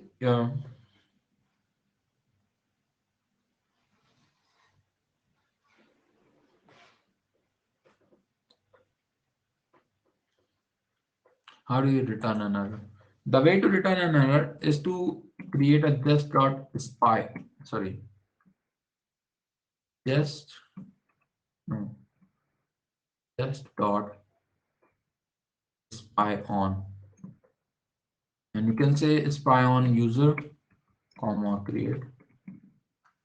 Now this is going to, you are not going to send a random error. You are going to mess up with the code of the create functionality of user. Okay. You can have a mock implementation of that function, and this mock implementation will take a um,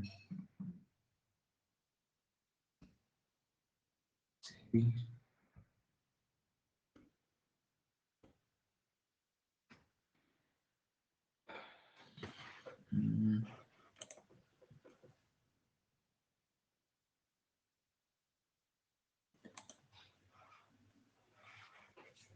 okay. Spy is spy is a way of changing the changing the implementation of a function. Okay. So what does create function do? Create takes a body, and in the create body, we create a new error, which is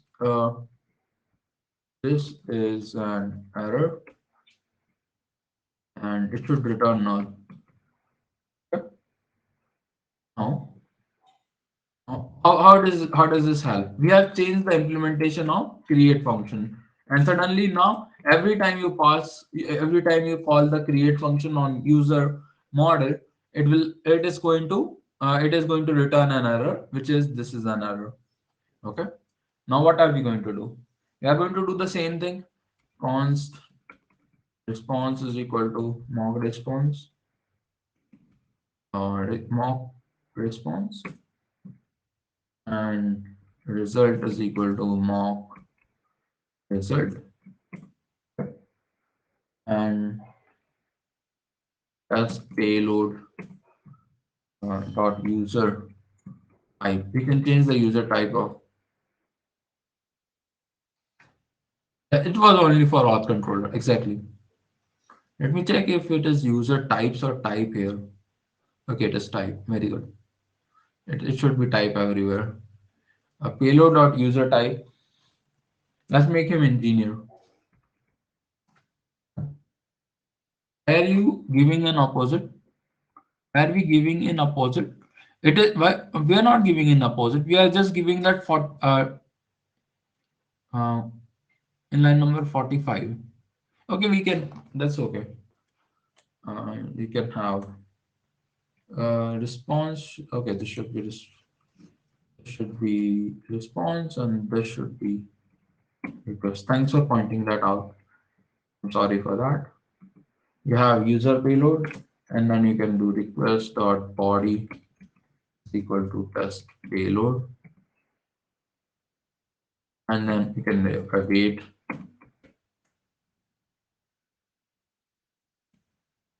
save this, await Voice is gone.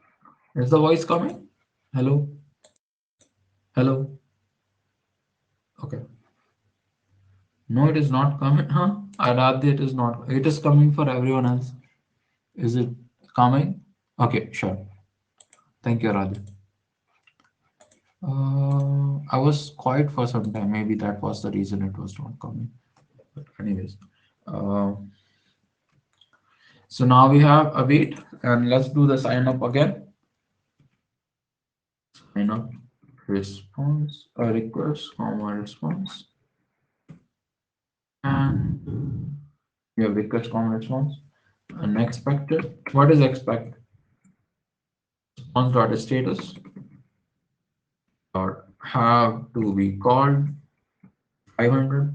There is an internal server error. Let's check our auth.controller. What happens when there is an error? This is sign up. If there is an error, we return this some internal error while inserting the element. Okay, so we'll copy this, and here we are going to do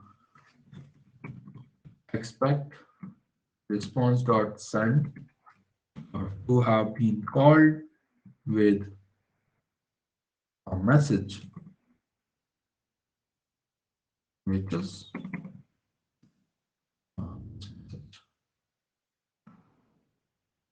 if your create functionality is returning an error, then your auth controller should also return an error. Does that make sense? Does that make sense? Hello?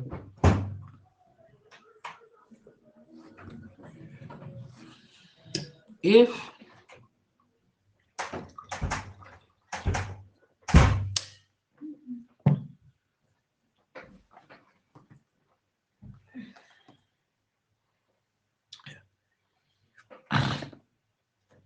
no, if we write this test case before, if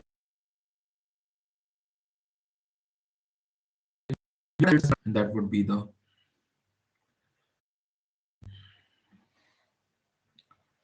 if we have written this test case before writing the can you repeat the last point? What I'm saying is if there is an error in the create functionality, then of course the sign up process will cause an error, and we should capture that way of working. If I go back to this, there is two branches of this code. Okay, we start here. This is the same branch. This is the same branch. We check pending and approved and all these things. And out of these, then you come to try and catch. You should test the try branch, and then you should test the catch branch. If you have tested both of them, then the coverage is 100%. Provide that you have tested both the branches of if condition. Okay. So in total, there are four branches that you please repeat about TDD. TDD is a way of coding where it's a philosophy of coding where people think that they will first write the code test cases, and then they will go ahead and code things up. So they know at every point that what test cases are failing. They write a failing test case, get it to pass by writing the function, and then they keep on repeating that loop. That's what TDD is. Okay.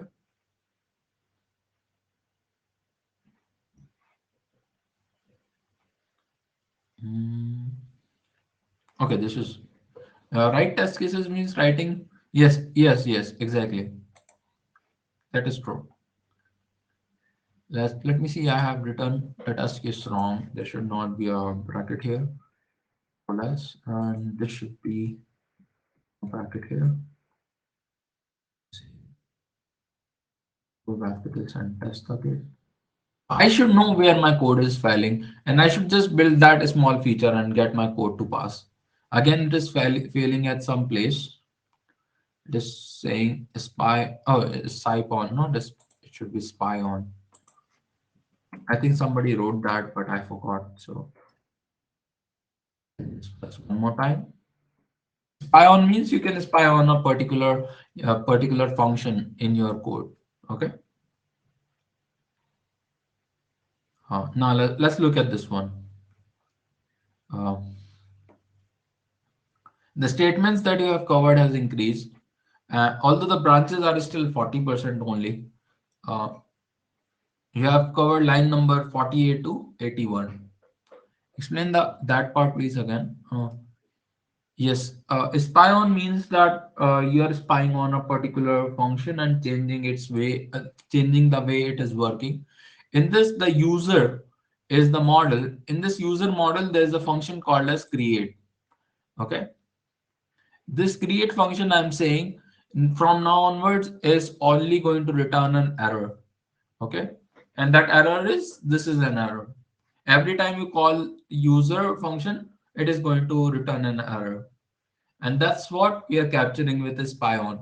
I can tell you how it is working by calling user dot create, and I'll send an empty data, or I can send the payload itself.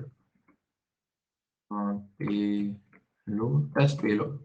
If I do this, I should get an error that that this is a new error kind of error I should get. Okay, just let's look at this error. CB is not a function.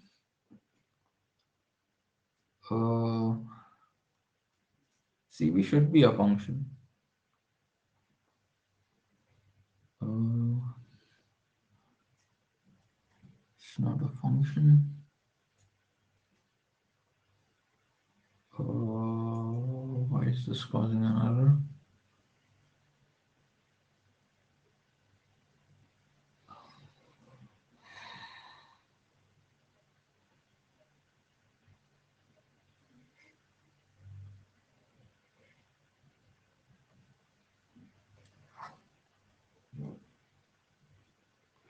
And this is problem with this pion thing. See this.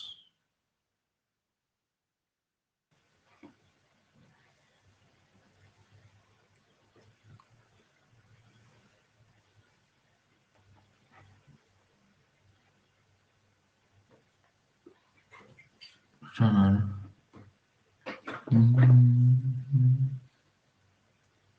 This is red, this is blue, this is yellow. This is fine.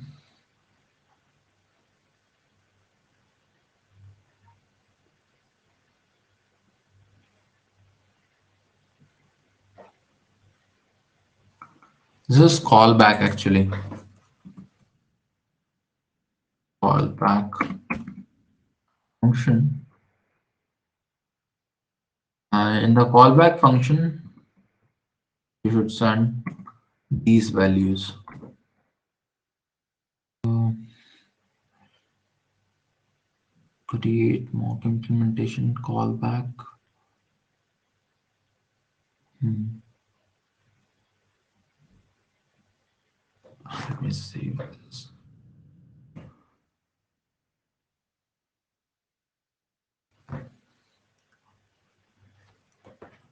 So this is fine. This is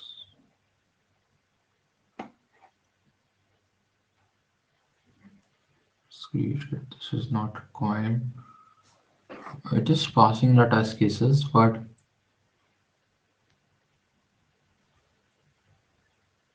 it's not a function. Uh, parameter.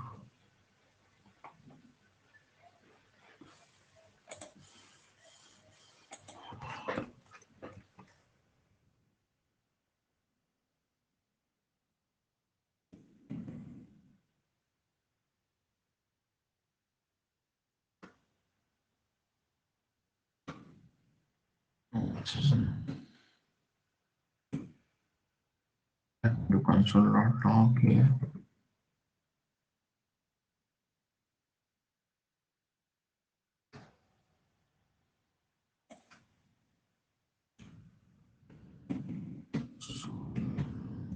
See, we do a callback log.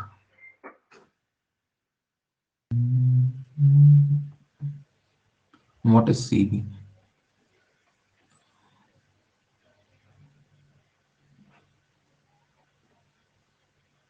Test password.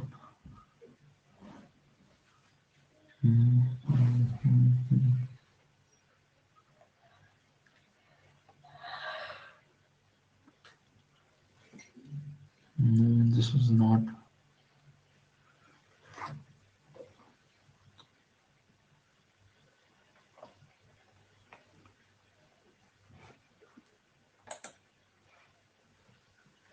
Describe sign up, not before it.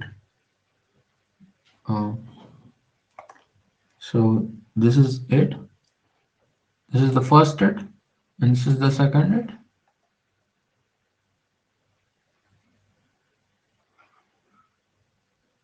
Sign up. No, no, you don't have to do it again. You just do once, and then you can write all the it functions inside it. So the first it will come, and then the second it will come, and then the third it will come. That's okay. That's not a problem. Um, the problem is when I try to call the user dot create function. So if I do user dot create, and inside this I have to send a doc. Um, let's see what doc I can send, and I have to send a promise function, which is going to be called once it is. So I just have a console.log. Let me see how I'm calling the create function.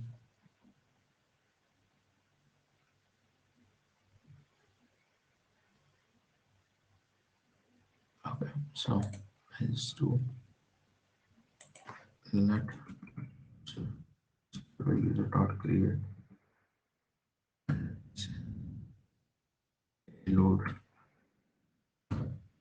and do console dot log user.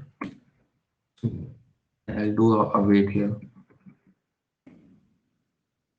Save this and run it one more time.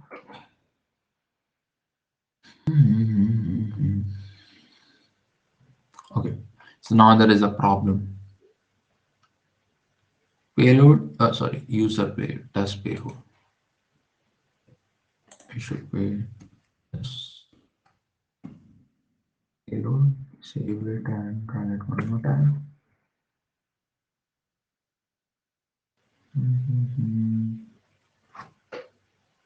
Okay, now let's look at this one. CB is not a function. You have to provide a callback here. Without callback, you cannot create an error. So let me do a callback here, which is basically it's a function which prints its arguments. So it's a function which takes a comma b, and all it does is console.log a comma b. Very simple function. Without callback cannot create error means it means that what you're doing is you're calling this function create, and it is expecting the mocker is expecting a callback function, but callback function is not provided, so it is causing an error. Okay, now let's look at this one. uh, Callback is not a function. uh, Dot create this controller, where is it causing the error? Instead of log cv.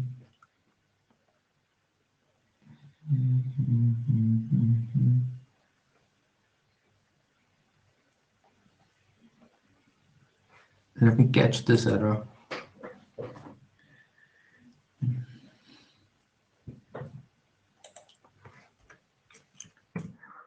Try this block.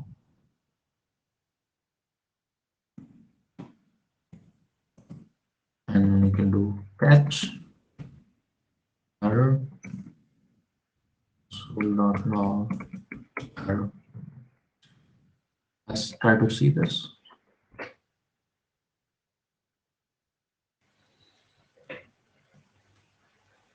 Okay.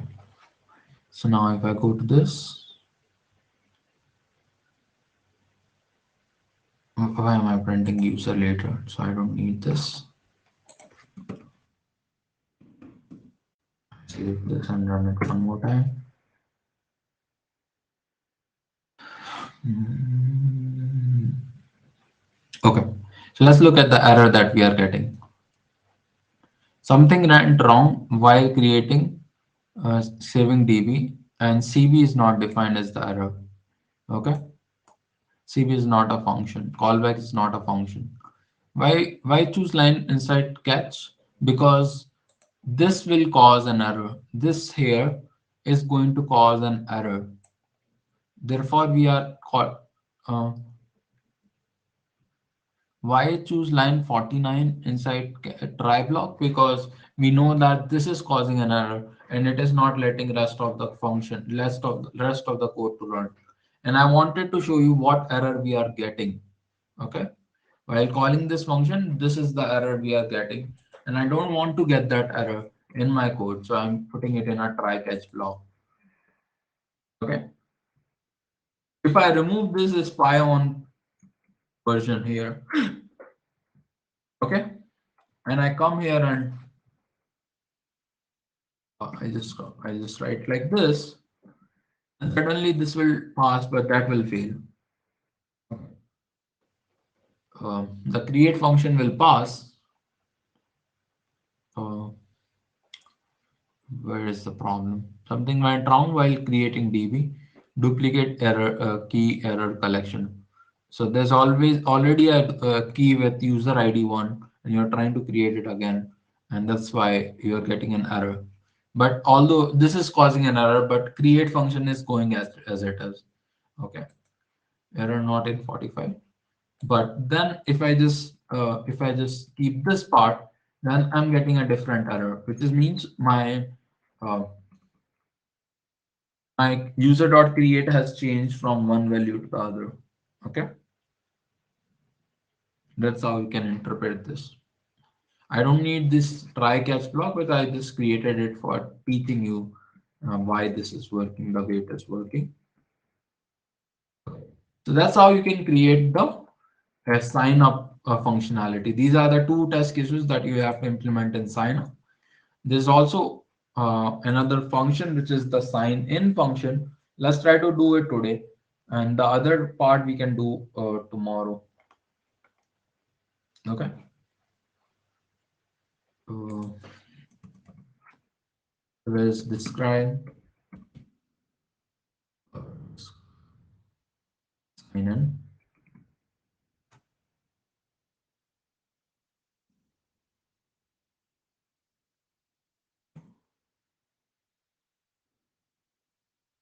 There are few conditions where it should fail. The first condition is it should fail due to password mismatch. This is the first condition. This is a async function, so no arguments to a bunch of functionality. And this should not be if, it should be it. It should fail due to password mismatch. Error in line 45. What is the error in line 45? I don't see. That error was happening because I was calling the user dot create before without the proper arguments. But if I pass proper arguments, it is not going to have an error. Okay. Anyways, let's go back to should fail due to password mismatch.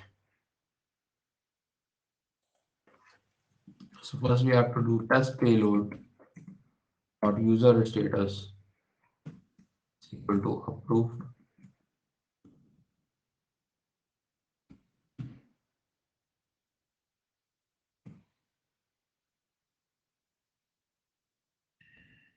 Const user spy, create a user spy. This is going to be test or spy on. Yeah, the error is resolved. You're not getting the error again, so let me show it to you.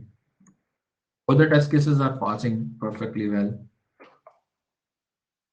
If I just comment this out, save this, and run this.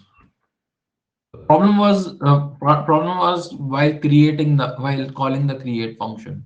When I was showing you that the create was not working, I was showing you that uh, I was basically showing you using a different function, and the call based function was not defined for it. So therefore, it was causing a problem. But now it is not causing that problem because I am calling it from our.controller. Let's go back to this one. Um, spy on, and we can spy on this one. We can spy on user, comma, find one. Now find one is going to return a proper promise, mock return value, and the return value that we are getting should be a promise resolves to test payload. Whatever payload we have, it should resolve to that. So whenever you find someone, this is the result you should get. Okay.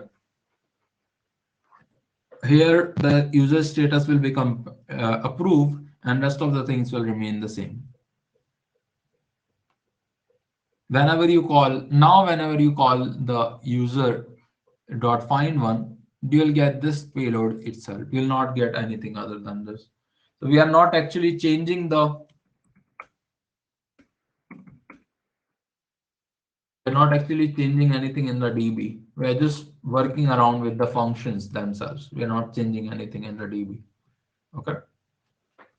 Bicrypts dot just dot spy on. Now you might be thinking, why not create a user and then test him? And the answer is you don't want to do that. You don't want to have a database that is going to create the user, test it, and then work from there. You want a we want a minimum setup on the database. We want to use most of the logic in the test cases themselves. So we create a find one spy on. Now we can also spy on Bicrypt. And on the Bicrypt function compare sync, and there can be a mock return value, and the return value should always be false. Okay, we save the return value of mock this one to be false.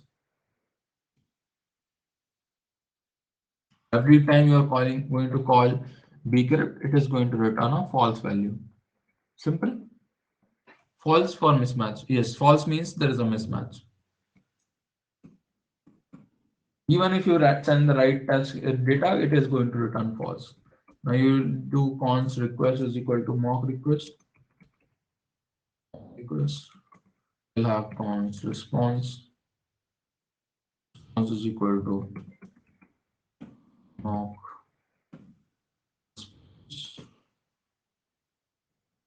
and then request dot body. False for why false? I'll show you. If you go to odd.controller and if you go to sign in, when does sign in fail? Sign in finds one data, one object, and then checks for that user ID if the password is valid or not. It checks that by calling bcrypt compare sync the password on the request body and the user's password saved inside the database. If the password is invalid, it returns a status of 401 and a message which says that password invalid. You want to check this functionality. We are going to change this function, and it function now from now onwards will always return false. In which case our password is valid will be false and will return a status of 401. Does that make sense? Yeah. Does that make sense, Karan? So we want to play around with this functionality of bcrypt comparison. Now let's go back to this. We spy on this, and then we say request.body is equal to test payload and await sign in on request from a response. Then expect user spy to have been called.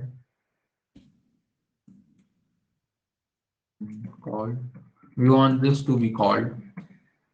Also, expect decrypt is spy. Decrypt. This should not be decrypt JS. This should be decrypt spy. Okay. Want the decrypt spy also to be called. Have been called. You want the expect response dot status who have been called with. And what value should be called with? It should be called with 401. You can check that value here. It should be called with a 401 value, and the send function on this, which is expect response dot send, have been called with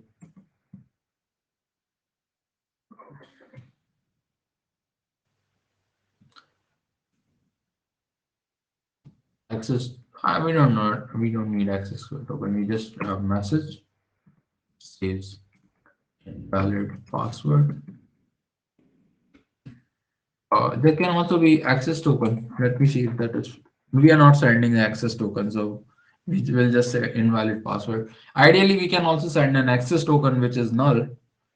Uh, but that's okay. Body payload. Why not use username and password? You can use username and password directly, but why do you worry about that much when you can just send the payload directly? Okay. When you send the whole payload, why do you worry about username and password? Yeah. I understand that you don't need to send the whole payload. You can just send the username and password. But yeah, you can send the whole payload and that's okay. Now, let me save this. Mm, and let me run the test cases one more time. Uh, So one test case has failed. Let's check why it has failed. Suddenly you see here, the branches that we are accessing is now 70% and the functions are 100%. That's how you can increase the coverage. Okay. Let's see what is the error that we are getting. To have been called with object, to have been called. I think I made a mistake.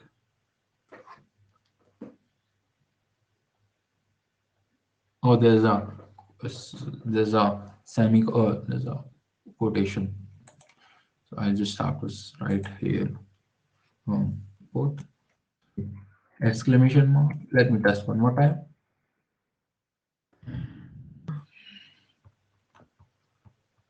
Now it is passing. There is one failed. Test suite one failed. There's one test suite. I'm getting error in user order. How to solve that? What is the error that you're getting? CB not defined. Is that what you're getting?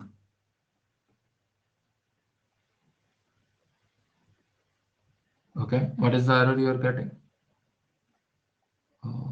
Test control test. Test suite failed to run. Mongo pool closed error. Attempted to check out a collection from closed connection pool. What is the error? Not able to get the error. I started here. Test coverage. Timeout. Timeout is something you can. What you can do is you can run this connect out of this. So try to see if you are able to connect to the DB. The new DB that we have created. Try to see if you can connect to that one. Okay. Try to see if you can connect this. Okay, you can call this function exports.connect. Okay. That might be causing the error. Now let's look at this one. This is 3 total. One test suite has failed. Let's see why this test suite is failing. Attempted to check out a connection from closed connection pool. So what happened was the connection was closed before it was running. Hmm. So let me run it one more time and see if it is persistent.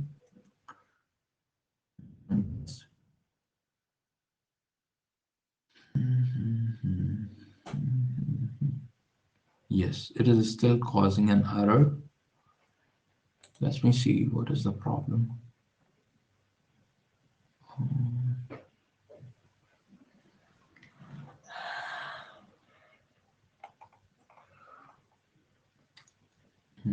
Async. After each, you are going to clear the database. After all, you are going to close the database. Seems to be correct. So uh,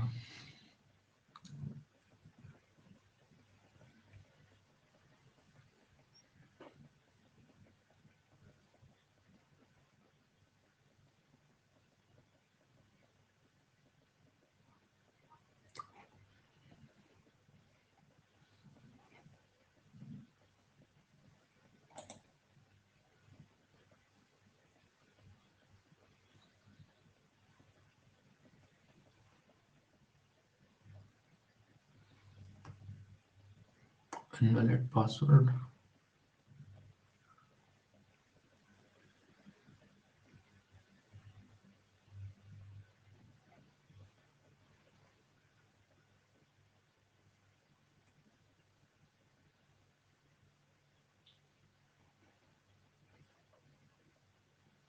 Let me see clear database once.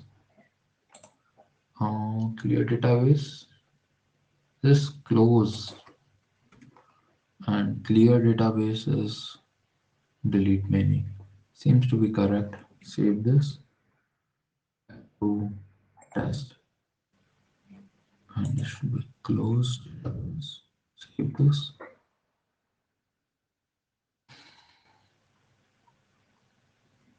Seems to be. Let me run this one more time. What is it? It means that bcrypt function has been called in this function. It is testing if the current function has been called or not. So you see here this function bcrypt. This function has a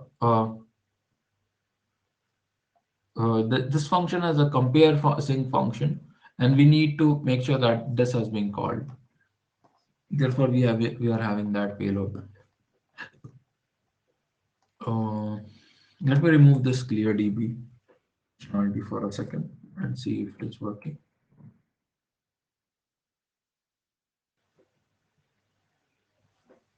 Yeah, without clear DB, it is working fine.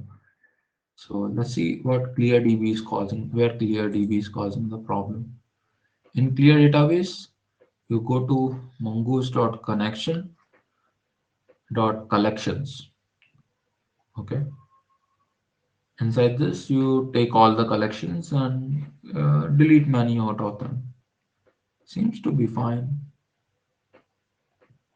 Uh, if I go back to this one,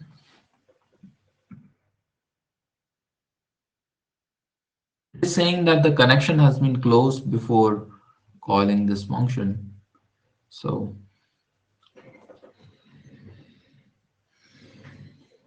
let me see in the DB connect. I'm connecting to this one.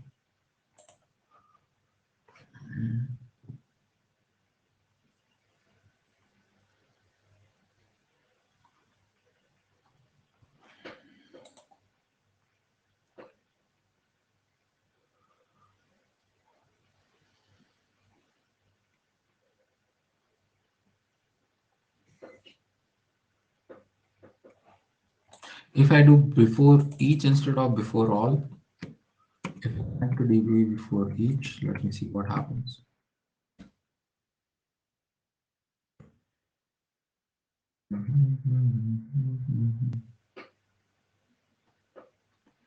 No, it is not passing.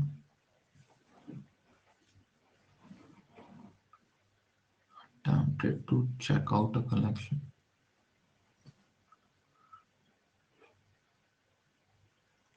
The test suite is failing. The connect function is failing. .ts. Uh, the test suite is causing message stream process incoming data. This is right. Uh,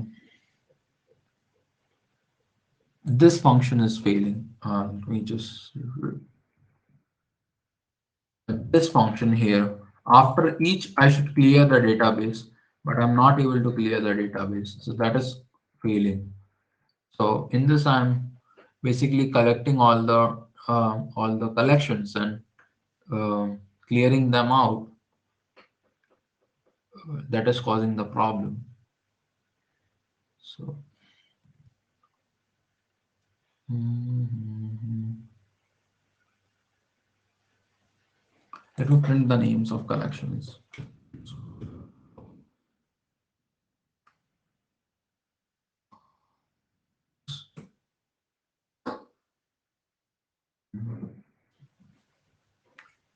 There should be no collections. The users collection is there. Okay. Now what happened is uh,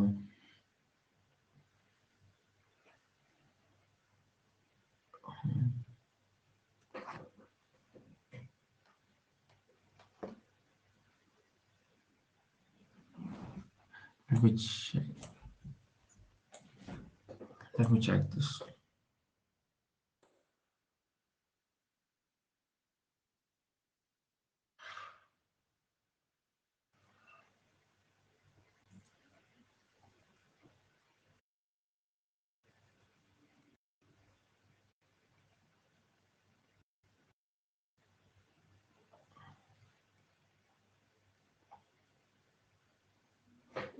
So my pool is getting closed. Whatever pool I have for the data is getting closed.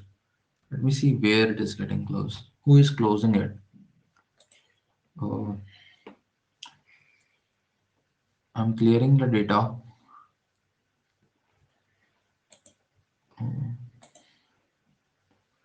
If I remove this line after all, I don't close the database. What happens?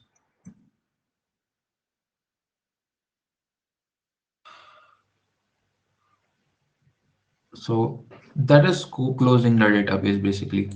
This is closing the database. After all, we are closing the connection with the database. I need to do something that is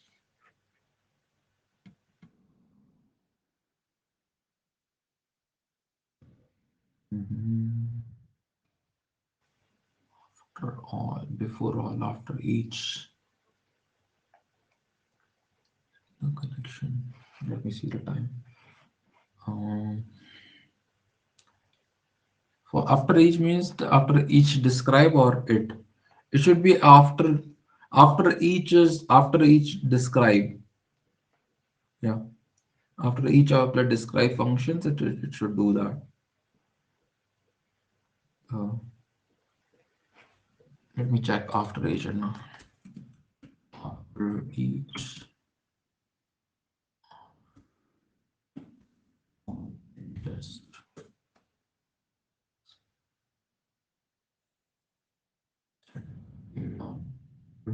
Yeah, if you have some work you need to do repeatedly for many tests, you can use after each and before each and after each. For example, let's say several test data cities. You have a method initialize data. So you must call before each test a method. Okay, this is how after each and after before each and after each works. That's okay. One time setup in case you need to do a setup once at the beginning. This can be done before setting up. You can do just provide before all and after all those to handle this situation, which is correct. After before everything, initialize the city database, clear the city database. Mhm. So you can do this also. Uh, this is exactly what we are doing. So after all and after each means uh,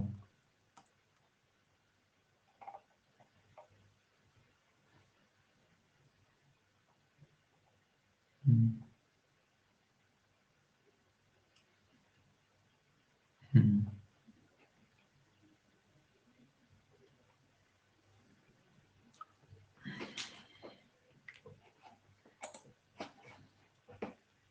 Let me check the database one more time.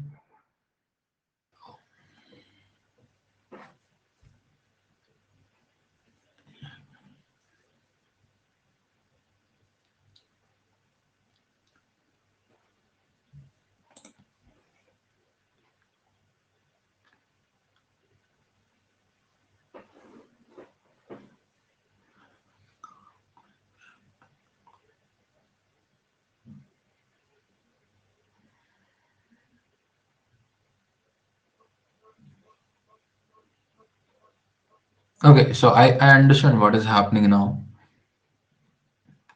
No, no, no. I understand what is happening right now. So what is happening is in the last call, clear database is being called and closed database is also being called. But the closed database have been called before. I mean, since it is an asynchronous function, this clear database took some time and the closed database actually run before it actually ran its course. You see what is happening? The clear database run first. So I can write it like this. Uh, Full start connection. So all I have to do is I have to come here and write wait, await. Let me go back to DB.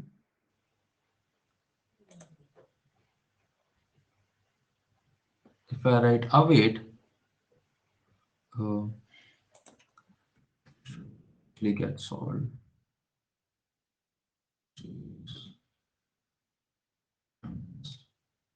See, yeah, now it is working fine. That's how you need to. Let me check if I'm doing all the things correct.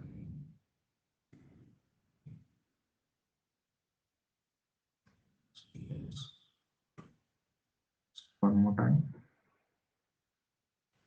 and hopefully it will work. No, it is failing at some place. It's still failing. Check out. Uh,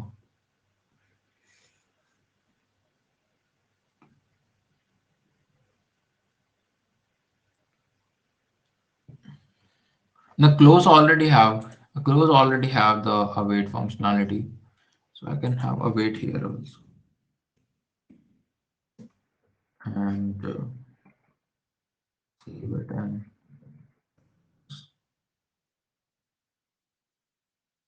Mhm. Now it is working fine. You see why it was causing the error? I was not able to I was not able to delete the values in the collection. And before I could delete the values in the collection, close database was called, which was actually closing the database itself. So first I need to wait for this whole function to run its course. And once it has run its course, then I can the course is await, the closed database is await, but once you don't have await here, then it is not going to wait for the collection to delete all the values. Okay, when the collection is called for delete, it will not wait for it to delete, and it will directly jump to the next function call, which is the closed database. Okay, while the database is getting closed, although the data is closed now, you try to delete the connections, and suddenly the connection is closed, so you cannot do anything about it. That's what it is happening here. Okay. Now, yeah, that's how you can catch.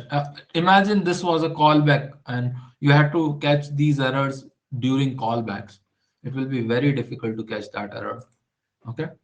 So we have created sign up functionality, sign up test. We have created sign in test. Tomorrow on Friday we'll try to do more test cases, and probably I'll take one more class on test. I don't know how much time it will take, but maybe after Friday I'll take one more class, and then we'll deploy this app. We are almost towards the end of the app. I'll deploy this app on. I'll show you how to deploy it on Heroku so that rest of the world can also use your app. And for some of you, then I'll continue with full stack development. Yeah, I'm going to push it. I'm going to continue with full stack development. I'll talk about front end of this app, and others I'll meet back when we'll cover the other app. There's one more app that we have to do in the backend. We'll come back to that app after some time. That's the plan. Okay.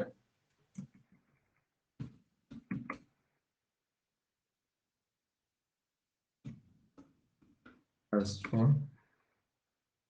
Fine.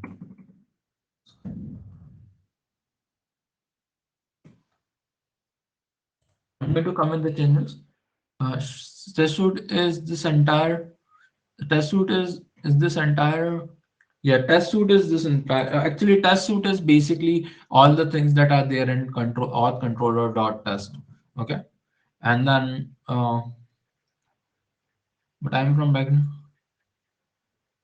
What is each describe? Each describe is how each of the functions do. Okay.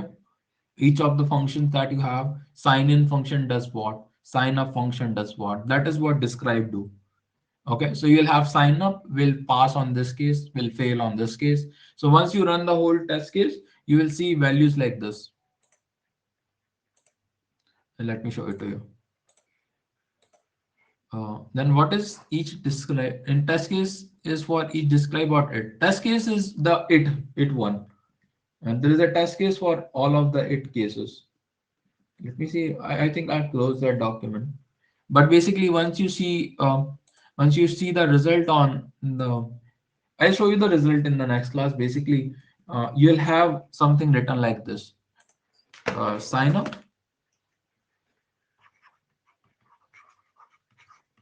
and then you will have a tick mark should pass.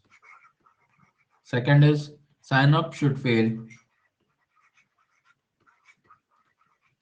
on bad input. Okay, things like that you will write.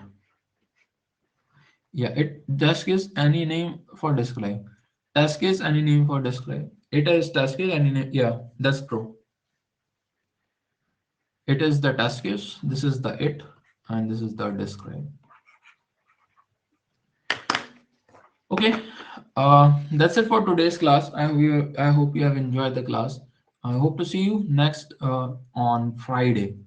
Okay, till then, bye bye.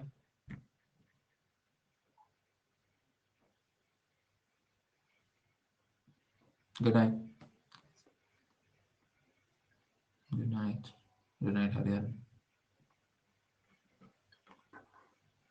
Bye bye.